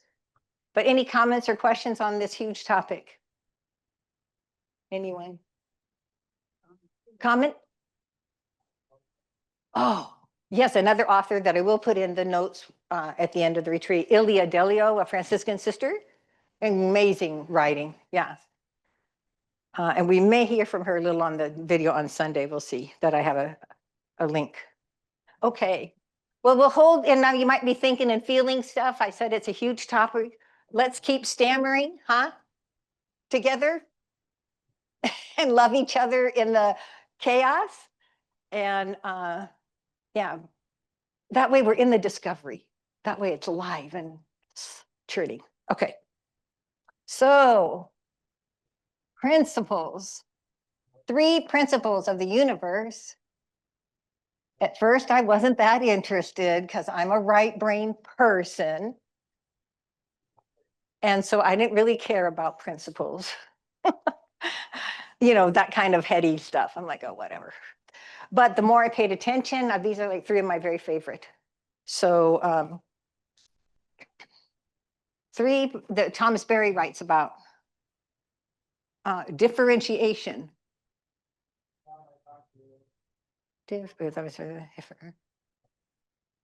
So weird on a board. I'll tell you the 3. I'll write them: differentiation, subjectivity, and communion. But I'm going to go one at a time here. So differentiation is about, what is that about? Extravagance in universe language. It's about one of a kind and then not repeating. That's how universe is. That's the principle of the universe. Everything's one of a kind. It doesn't repeat. It's always forward moving.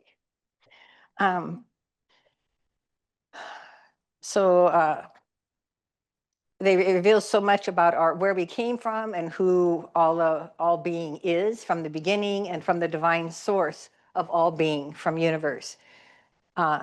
Each being is required. That's another it's in bold here on my notes. Right? It's none can be, they're not repeated, none can be eliminated. Okay, that's a really huge word right now. None can be eliminated, like is happening around our country, that some are expendable. No, none can be eliminated. They all matter. No one can be ignored, for no one is redundant. No one's redundant, so we need every single one for their uniqueness. Some other words are diversity, variation, difference. The other night I thought of DEI in companies. Do you know, I worked at a company that had a whole department on that, diversity, equity, and inclusion. And I thought, that's what this is. Diversity, differentiation, then equity. Anyway, you'll see the tie-in. It's like, oh, that's very cool, corporate and spirituality. I didn't even know it. So I invite you to look at the faces around you and on your Zoom too. Maybe even bring that back. But and what I'm asking is that look at each other for how different they are from you. Not looking to see, oh, I like that one's hair, or oh, I really love that person, or none of that stuff. To totally look around and really like benevolent glancing for just a few seconds to just behold how unique we each are. So we'll give ourselves about 10, 15 seconds. I mean, look at the variety. Oh, you are unique, okay.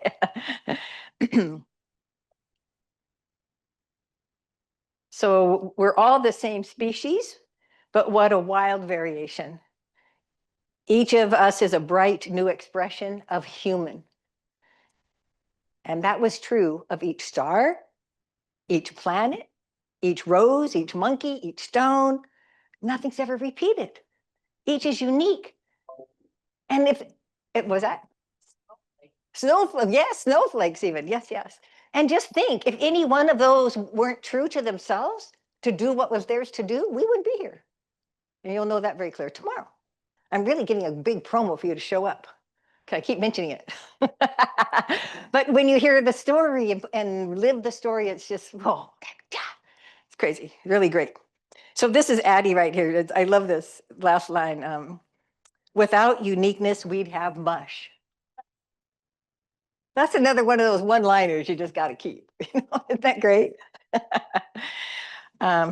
So some other questions are you aware of the ways you enhance life? Are you aware of the ways you enhance life? And for eons, I'd be held back on that because I'd be afraid I'm egotistical. Oh, if I'm thinking about how good I am, or But that as a redemption theology comes out of shame, shame, shame, less than, I'm not worthy, I'm sinful, and maybe I'll make it to heaven.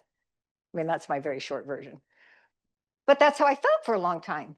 Like it was pretty wrapped up in that. So, I'm not saying that is for everyone, but just to parse out, like take a step back and go, what is it I believe? And does it move me in love?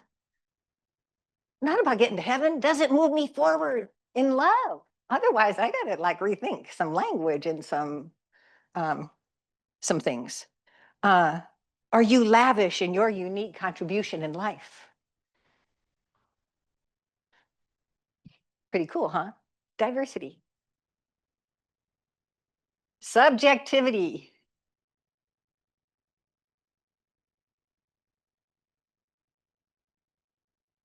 I just learned these like last year, and Addie has them in her notes from years ago. I'm looking through her notes and go, did you ever teach me this, Addie? Because I learned it in Brian Swim's class last November. But yeah, I think I just probably didn't pay attention because I didn't care because it was principles. So now I'm like, oh my gosh, this is really important. Subjectivity, huge. Each being is not an object, but what is a subject. Each being.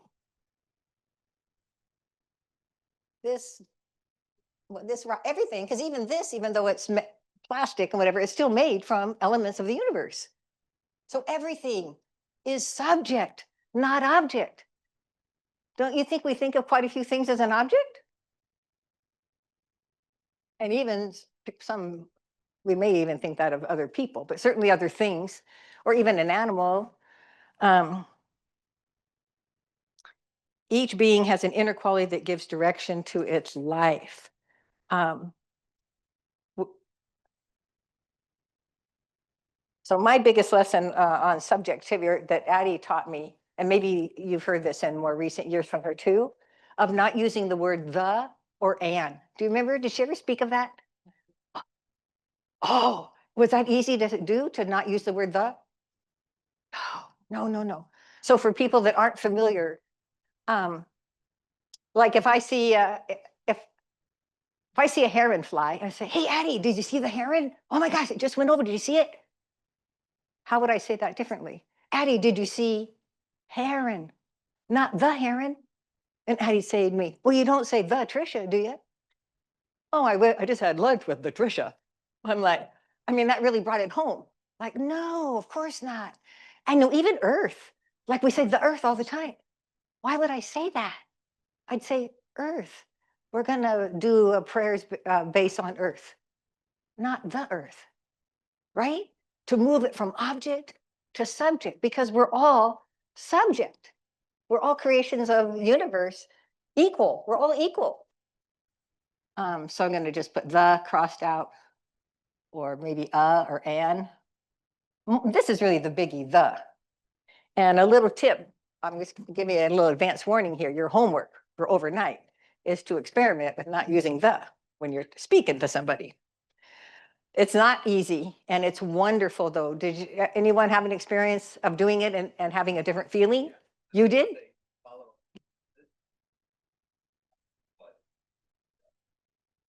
Oh, yes. That would be the next step that comes out of that, and kind of naturally, right?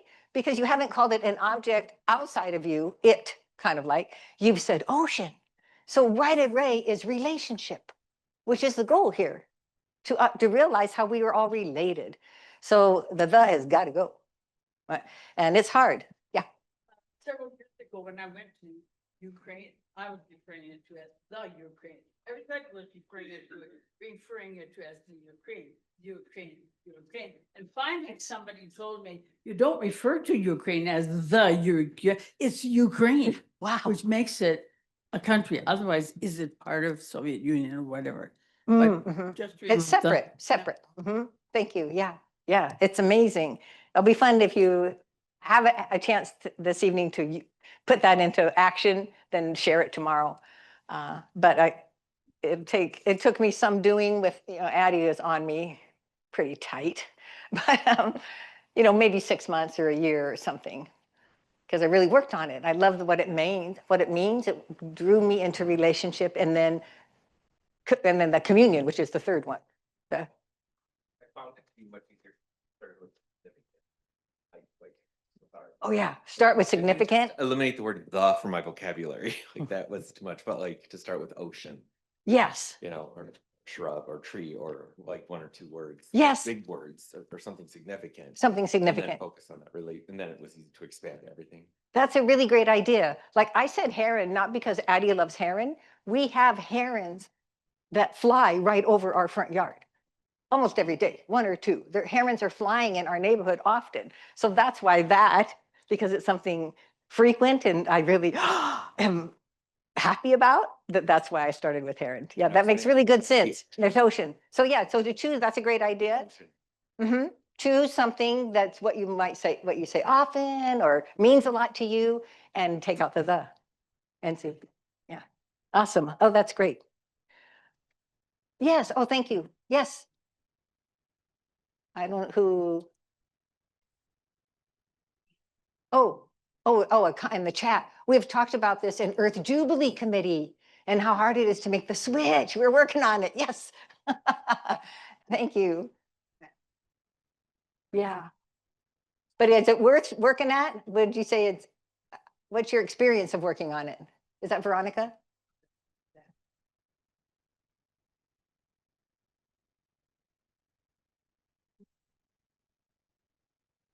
Veronica, are you there?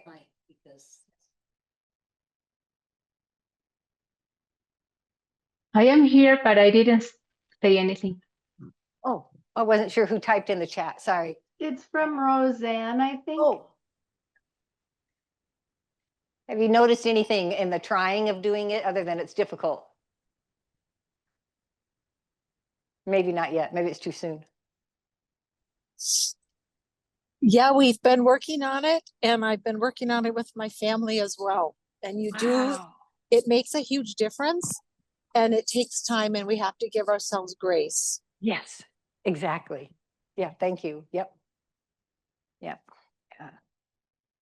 A friend told me recently, this isn't quite the same as the, but she said, why do you say the Earth when we don't say the Saturn and the Pluto? We don't do that for other planets. So why would you say that, the Earth? Why not say Earth? So those kinds of things help me remember when I have examples, something to juxtapose it with.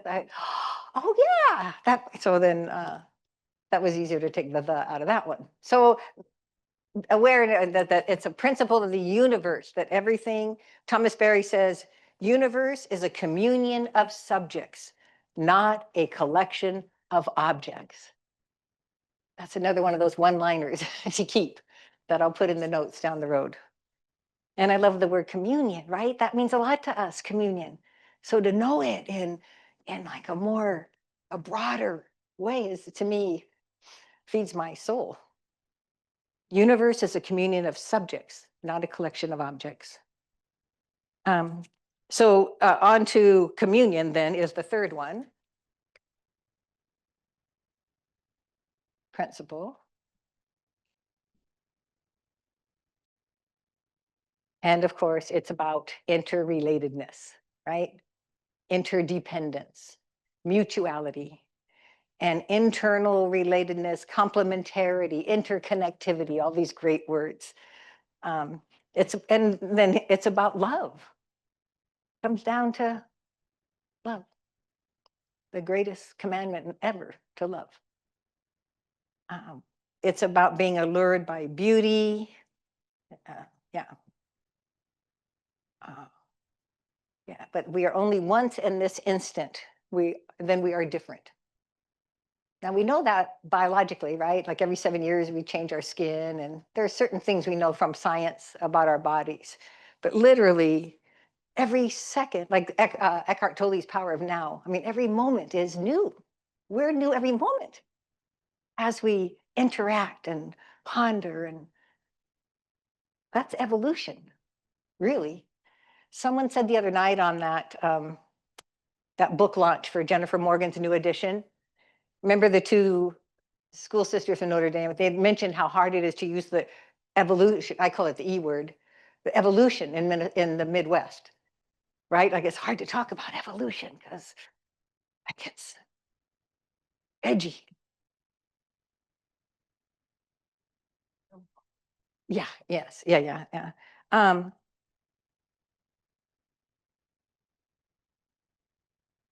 Oh, I was going to say, but yeah. But I was just, I'm making the connection, but it's who we are. We're always changing. It's not a big, scary word out there. And to just cherish that we're always new and always growing is, I love that. And that's what spirituality has always been for us. What attracts you? What is alluring about you? There's another question that could feel egotistical. But it's not. Self-love and really cherishing the creation that I am is honoring the Creator. That's not egotistical. So how to turn some of these around and inside out and just make sure they move us in love. Yes. Yeah, Leona.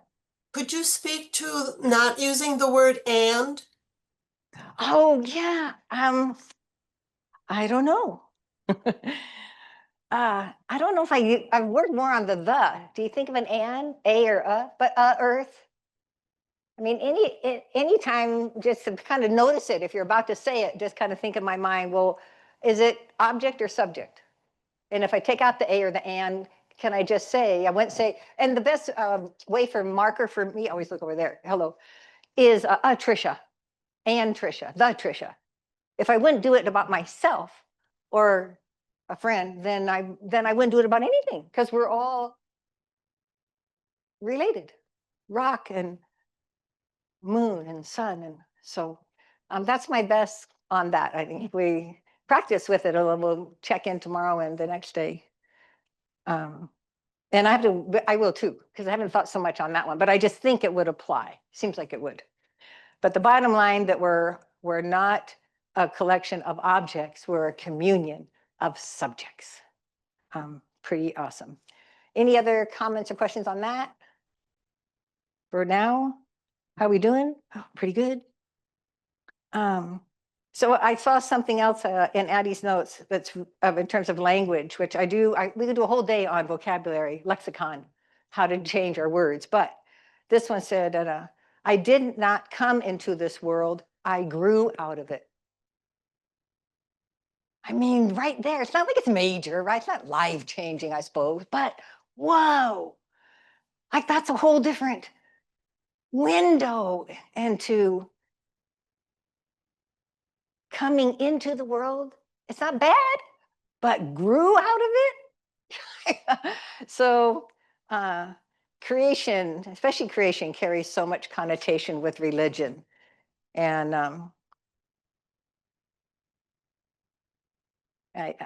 like that one slide said a while back, I think we're at a time in history. I think the momentum's building where we can dare to have a new creation story. It's not all or nothing. It's not like the other ones have been bad, but peoples throughout time, cultures have always been, who are we and why are we here? They've been looking at the stars. They've been trying to, what is this all about? What is this life?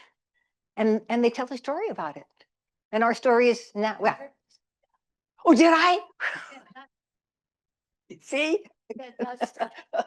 Every time you catch me, yeah, very good. Yes, exactly. See? Yes. Yes. Thank you. Yes. And did it make now that we catch that, what do you think? Does it feel it just different? Can you repeat what Rosemary said? Oh, yes. Rosemary said, I just heard you say the stars. Whoops. Addie's like chuckling up there too, or wherever she is. Yeah. And I don't want to do that. I want to grow in relationship. And one low-hanging fruit, if you will, even though it's hard, but one way is to take out the or the a and the and. So, okay.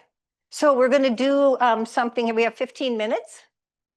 And I want to tell you a tale. So imagination. I remember this morning, it seems like years ago, doesn't it? This morning I did this list of words that we're going to talk about: imagination, awe, wonder, love, gravity, and all these wonderful words that have to do with the universe story. Imagination. How many grew up with a good feeling about imagination? Like it's golden, it's powerful, it gets extra credit. Or is it like, imagination, you're kind of like not serious, you're imagining. How about kids with imaginary friends? Is that real? It is for them, right? Like the bug on the ground in the cartoon this morning. Yeah. So I'm not hearing a lot. Yay or nay on imagination? Kind of, yeah. Okay. I don't, Zoom people, how are you doing on imagination? Okay. I feel So like this is good. I can. Yes. I feel it was like always a clarity that, well, that's in your imagination. That's Oh, not there you go. real. Yeah. Yes. Now, thank you, thank you. Oh, that's a good way. Yes, got to remember that one. Yes, we either think it in our head or say it out loud, right? That's in your imagination, and it's a negative, would you say? Yeah, they're not giving it the credit as if you said something more that would feel more brilliant.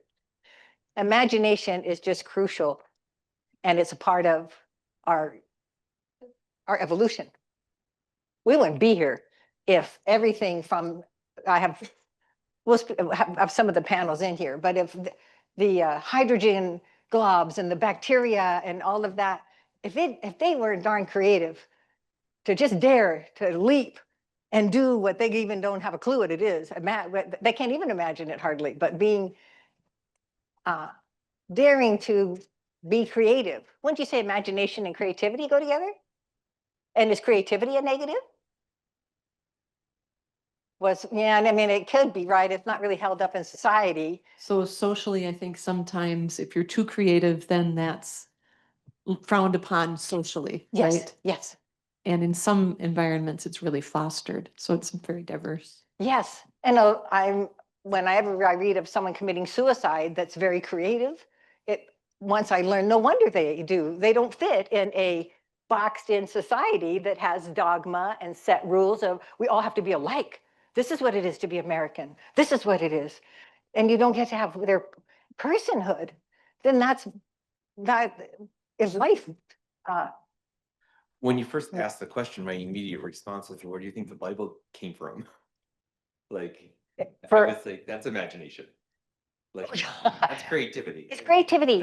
Yeah. That was my immediate reaction. And it's people telling the story of their experience of the divine. And yeah, it's beautiful. A lot of it is beautiful. Like they're trying to articulate, stammer. I should have left that up there, but that's one of my key words now. They were doing their best to stammer what their experience of the divine was years after Jesus lived. But definitely creativity, and the universe is majorly creative. So here's a quote that, again, I'm always quoting Addie Files, but that's what I've been doing here, looking through her things. Willis Harman, who I don't know who that is, but it's from her Ecological Revolution folder. So, I mean, maybe it's current, but by deliberately changing the internal image of reality, people can change the world. That gives images and imagination a lot of clout, like really important. And it is really important. So what we're going to do,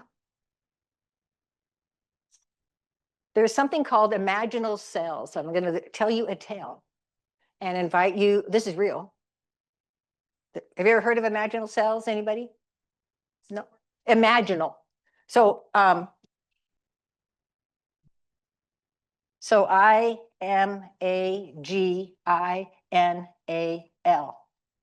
So they're called imaginal cells. What's cool about this is now we can know it, from a whole nother angle about imagination. We've got it in us. We just haven't noticed. We didn't have somebody bring it to light like scientists are now. So do I have a slide up there for imaginal cells? Oh, sure, thank you. We're and are incredibly imaginative. Yes, Our impoverished communities must be creative to survive. They are examples of this vow. Absolutely, absolutely. And we need to dare to reflect and critique anything that does not promote that imagination. Anything that squelches it. Does that really foster love? Is that really life-giving? And those questions have to be asked. Does it move us forward as human beings to grow and really be our fullest selves? Keep going forward, I think, or did I not put it in? I don't, it should be there. Oh, this is from one of Addie's poems, but I'll just do this part. She has, it begins, I am so amazed over uniqueness. And then down later it says, the old has passed away, but the new is not in place. Which is what we're kind of experiencing here in our conversation, right? Like we're on the cusp. There's something we can reach for, and we're doing it by being here. Really, we are changing the world by being here. And next one, is it there? Oh, okay. I've had this for a long time. In the beginning, animals, the experts. So you see the Pope. He called in animals to help with his climate letter. Now juxtapose that with the cartoon earlier, right, where she's saying, oh, the animals, they're not like us. Oh, poor thing, they're not like humans. And here the Pope's like, hey, animals, I need your wisdom here. The humans, no, they're trying to figure it out. But yeah, but the animals, they're not as caught up in all of the politics and religion and just all the thinking we do. I mean, it's a value. We're the ones that are self-reflective, but we can overdo it, right? And it can get to be where it doesn't serve us. And we're seeing that. It's not serving us. It's not serving the earth. Got that one. It's not serving animals. Yeah, we're not serving one another. So yeah, I love this one of the animals. I trust them to have all kinds of insight I don't have yet, right? And Francis knew that. He looks to them for teach me, teach me, teach me. So that's really a great one. So I imagine ourselves, if it's not, I'll still do it. Okay, so the tail, I'm going to invite you to close your eyes. I'm going to invite you to imagine, but this is real. There are imaginal cells. So, well, but just take a breath here. Inhale. Exhale.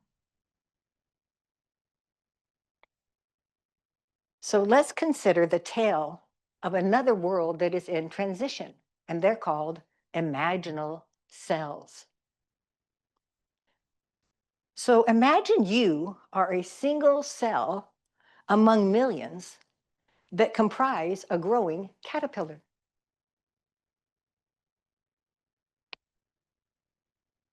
You see it? So the structure around you has been operating like a well-oiled machine, right? You're a caterpillar. And the larva world has been creeping along predictably. Then one day, the machine begins to shudder and shake. The system begins to fail. Cells begin to commit suicide.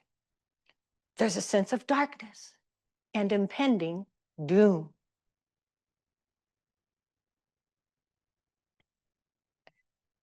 From within the dying population, a new breed of cells begins to emerge, called imaginal cells. Clustering in community, they devise a plan to create something entirely new from the wreckage. Out of the decay arises a great flying machine, a butterfly, that enables the survivor cells to escape from the ashes and experience a beautiful world. Far beyond imagination, actually. Here's the amazing thing. The caterpillar and the butterfly have the exact same DNA. They are the same organism, but are receiving and responding to different organizing signals.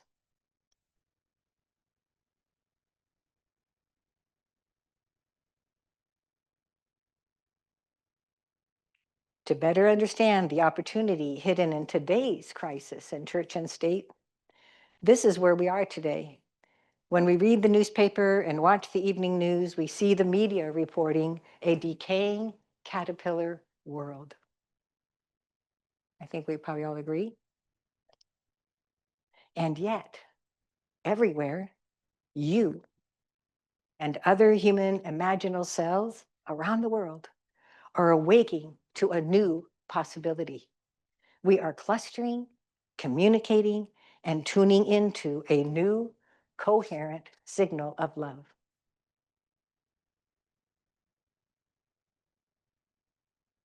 So one more breath and maybe say whatever you want to your butterfly. So inhale and exhale.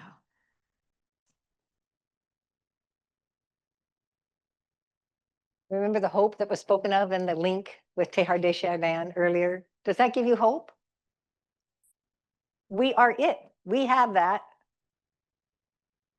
We are imaginal cells. Oh, here, there's the, I love that picture. That's in Addie's book, but it's very faded behind her art, her poem, but it's there. And then the next one, it says pretty much what I just said, but as imaginal cells, we humans are awakening. Yeah, that's what I had written in my paper. We're clustering.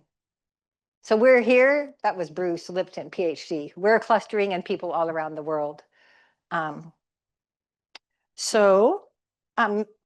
do you think about that?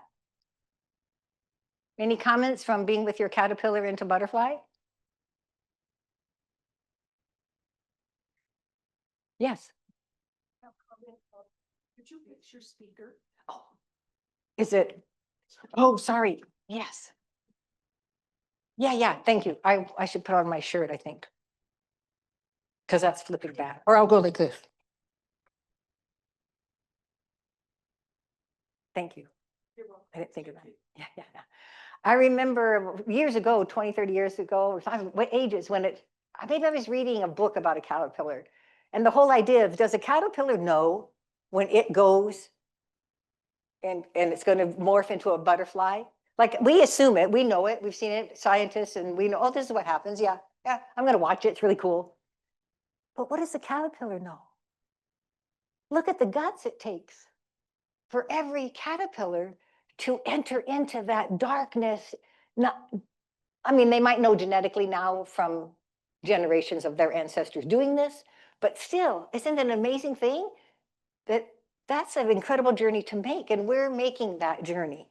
We're in a really dark time, as we know, for the climate crisis and everything.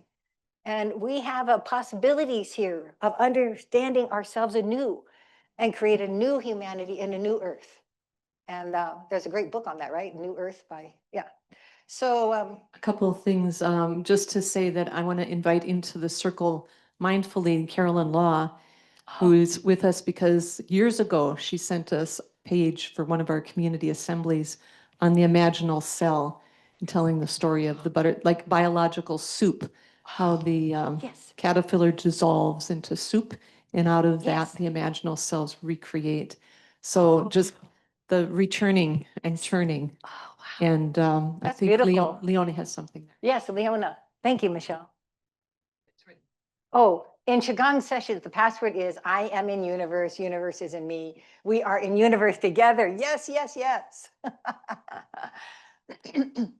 That's lovely.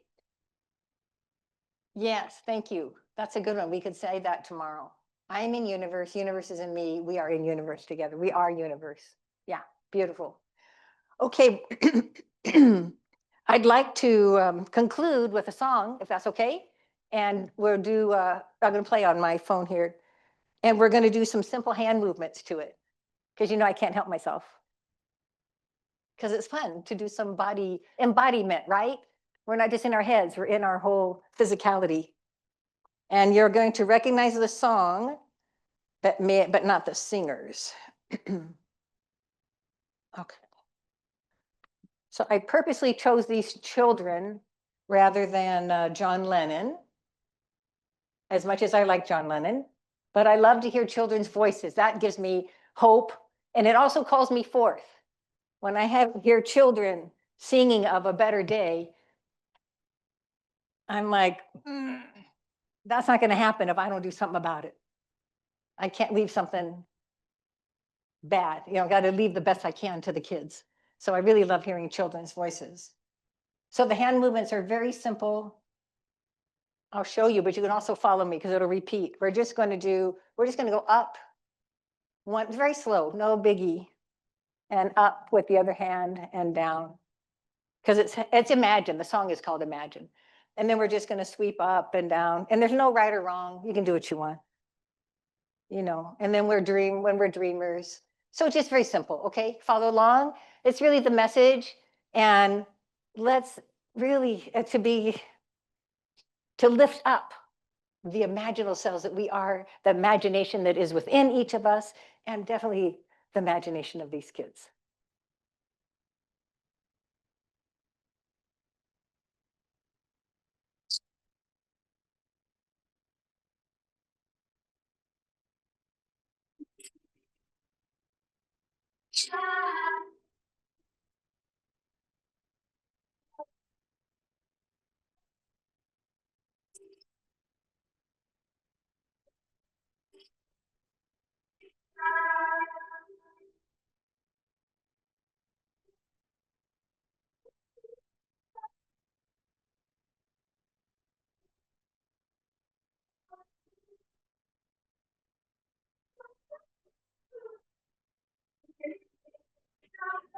Repeat.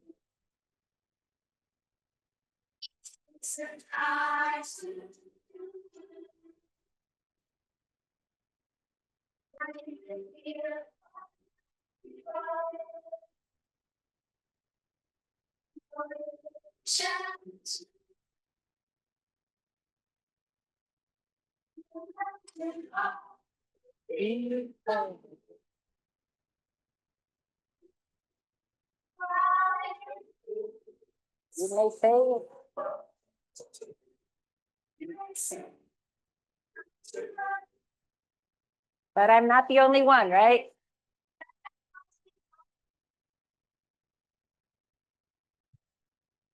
I hope someday you'll try out.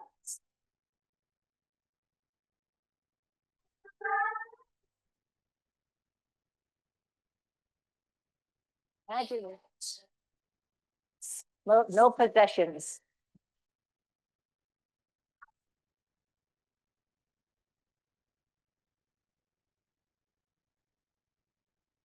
Oh, so sorry. Oh, was it too loud? No. No, or greed or hunger, a brotherhood of humanhood, of brotherhood and sisterhood, brotherhood of man, it says. Oh, no hunger, okay.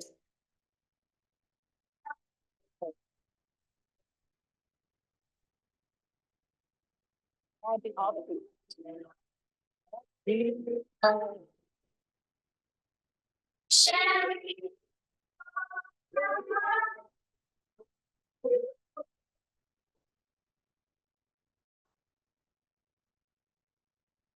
Hope so.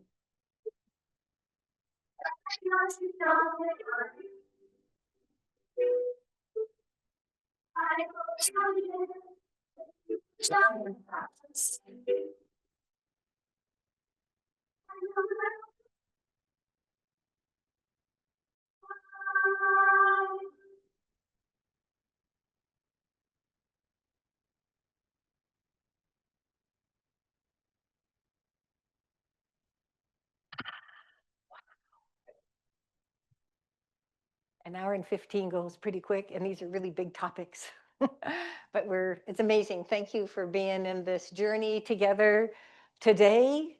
We have 2 more days, 4 more sessions.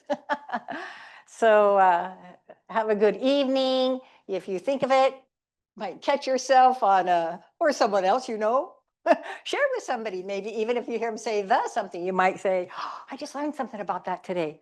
So, but whatever, there's plenty to reflect on for tonight. And we'll conclude with the universe in me. What was that? And universe in you. You want to say it for us? It'd be good. You want to lead us? In the chat. Yeah, it'd be fun to have her lead it. I am in the universe. I am in the universe. I The am in the universe is in me. Okay, so we're gonna skip out the thes because that's how we usually have it, but, okay. Yeah, I you am don't, you don't have the universe. in your chat. I know, but Cool. I changed it today because of what you said. Whoa, that's okay. I love it. Okay, let's do it one time together to just have it in our minds, and then we'll do our movement. So I am in universe. Universe is in me. In me. We are in universe We're in together. Universe together. Yeah, we could take out the in. We could say we are universe together. So there's an example where in is that, what is a, or pronoun or something? What do you call that in English? Preposition. Okay, yeah. Oh, yes. So say, I am in universe. Universe is in me. We are in universe together. Okay. So one Yes. more time, we'll say it and do our movement. I am in universe. Universe. I am universe. I am universe. I am universe. Universe is me. We're our universe together. I've got my homework. Okay. Verse. Universe is me. We are universe together. Right fist, left open palm. Really beautiful. Thank you all. I love that. Thank you. Trish, what about the rocks? Oh, it's tomorrow. Thank you. I was going to make a thank you. Oh, that's tomorrow. Okay. Yes. Thank you, though. I wanted to make the announcement. So tomorrow is rocks, soil, and water. And in the room, I'll have all those three available. If the people here can't bring your own, don't worry about it. But I wanted to put it out there for the Zoom folks to be able to have time to gather. Is that okay? Okay. Thank you for that reminder. Blessings, everyone. See you tomorrow.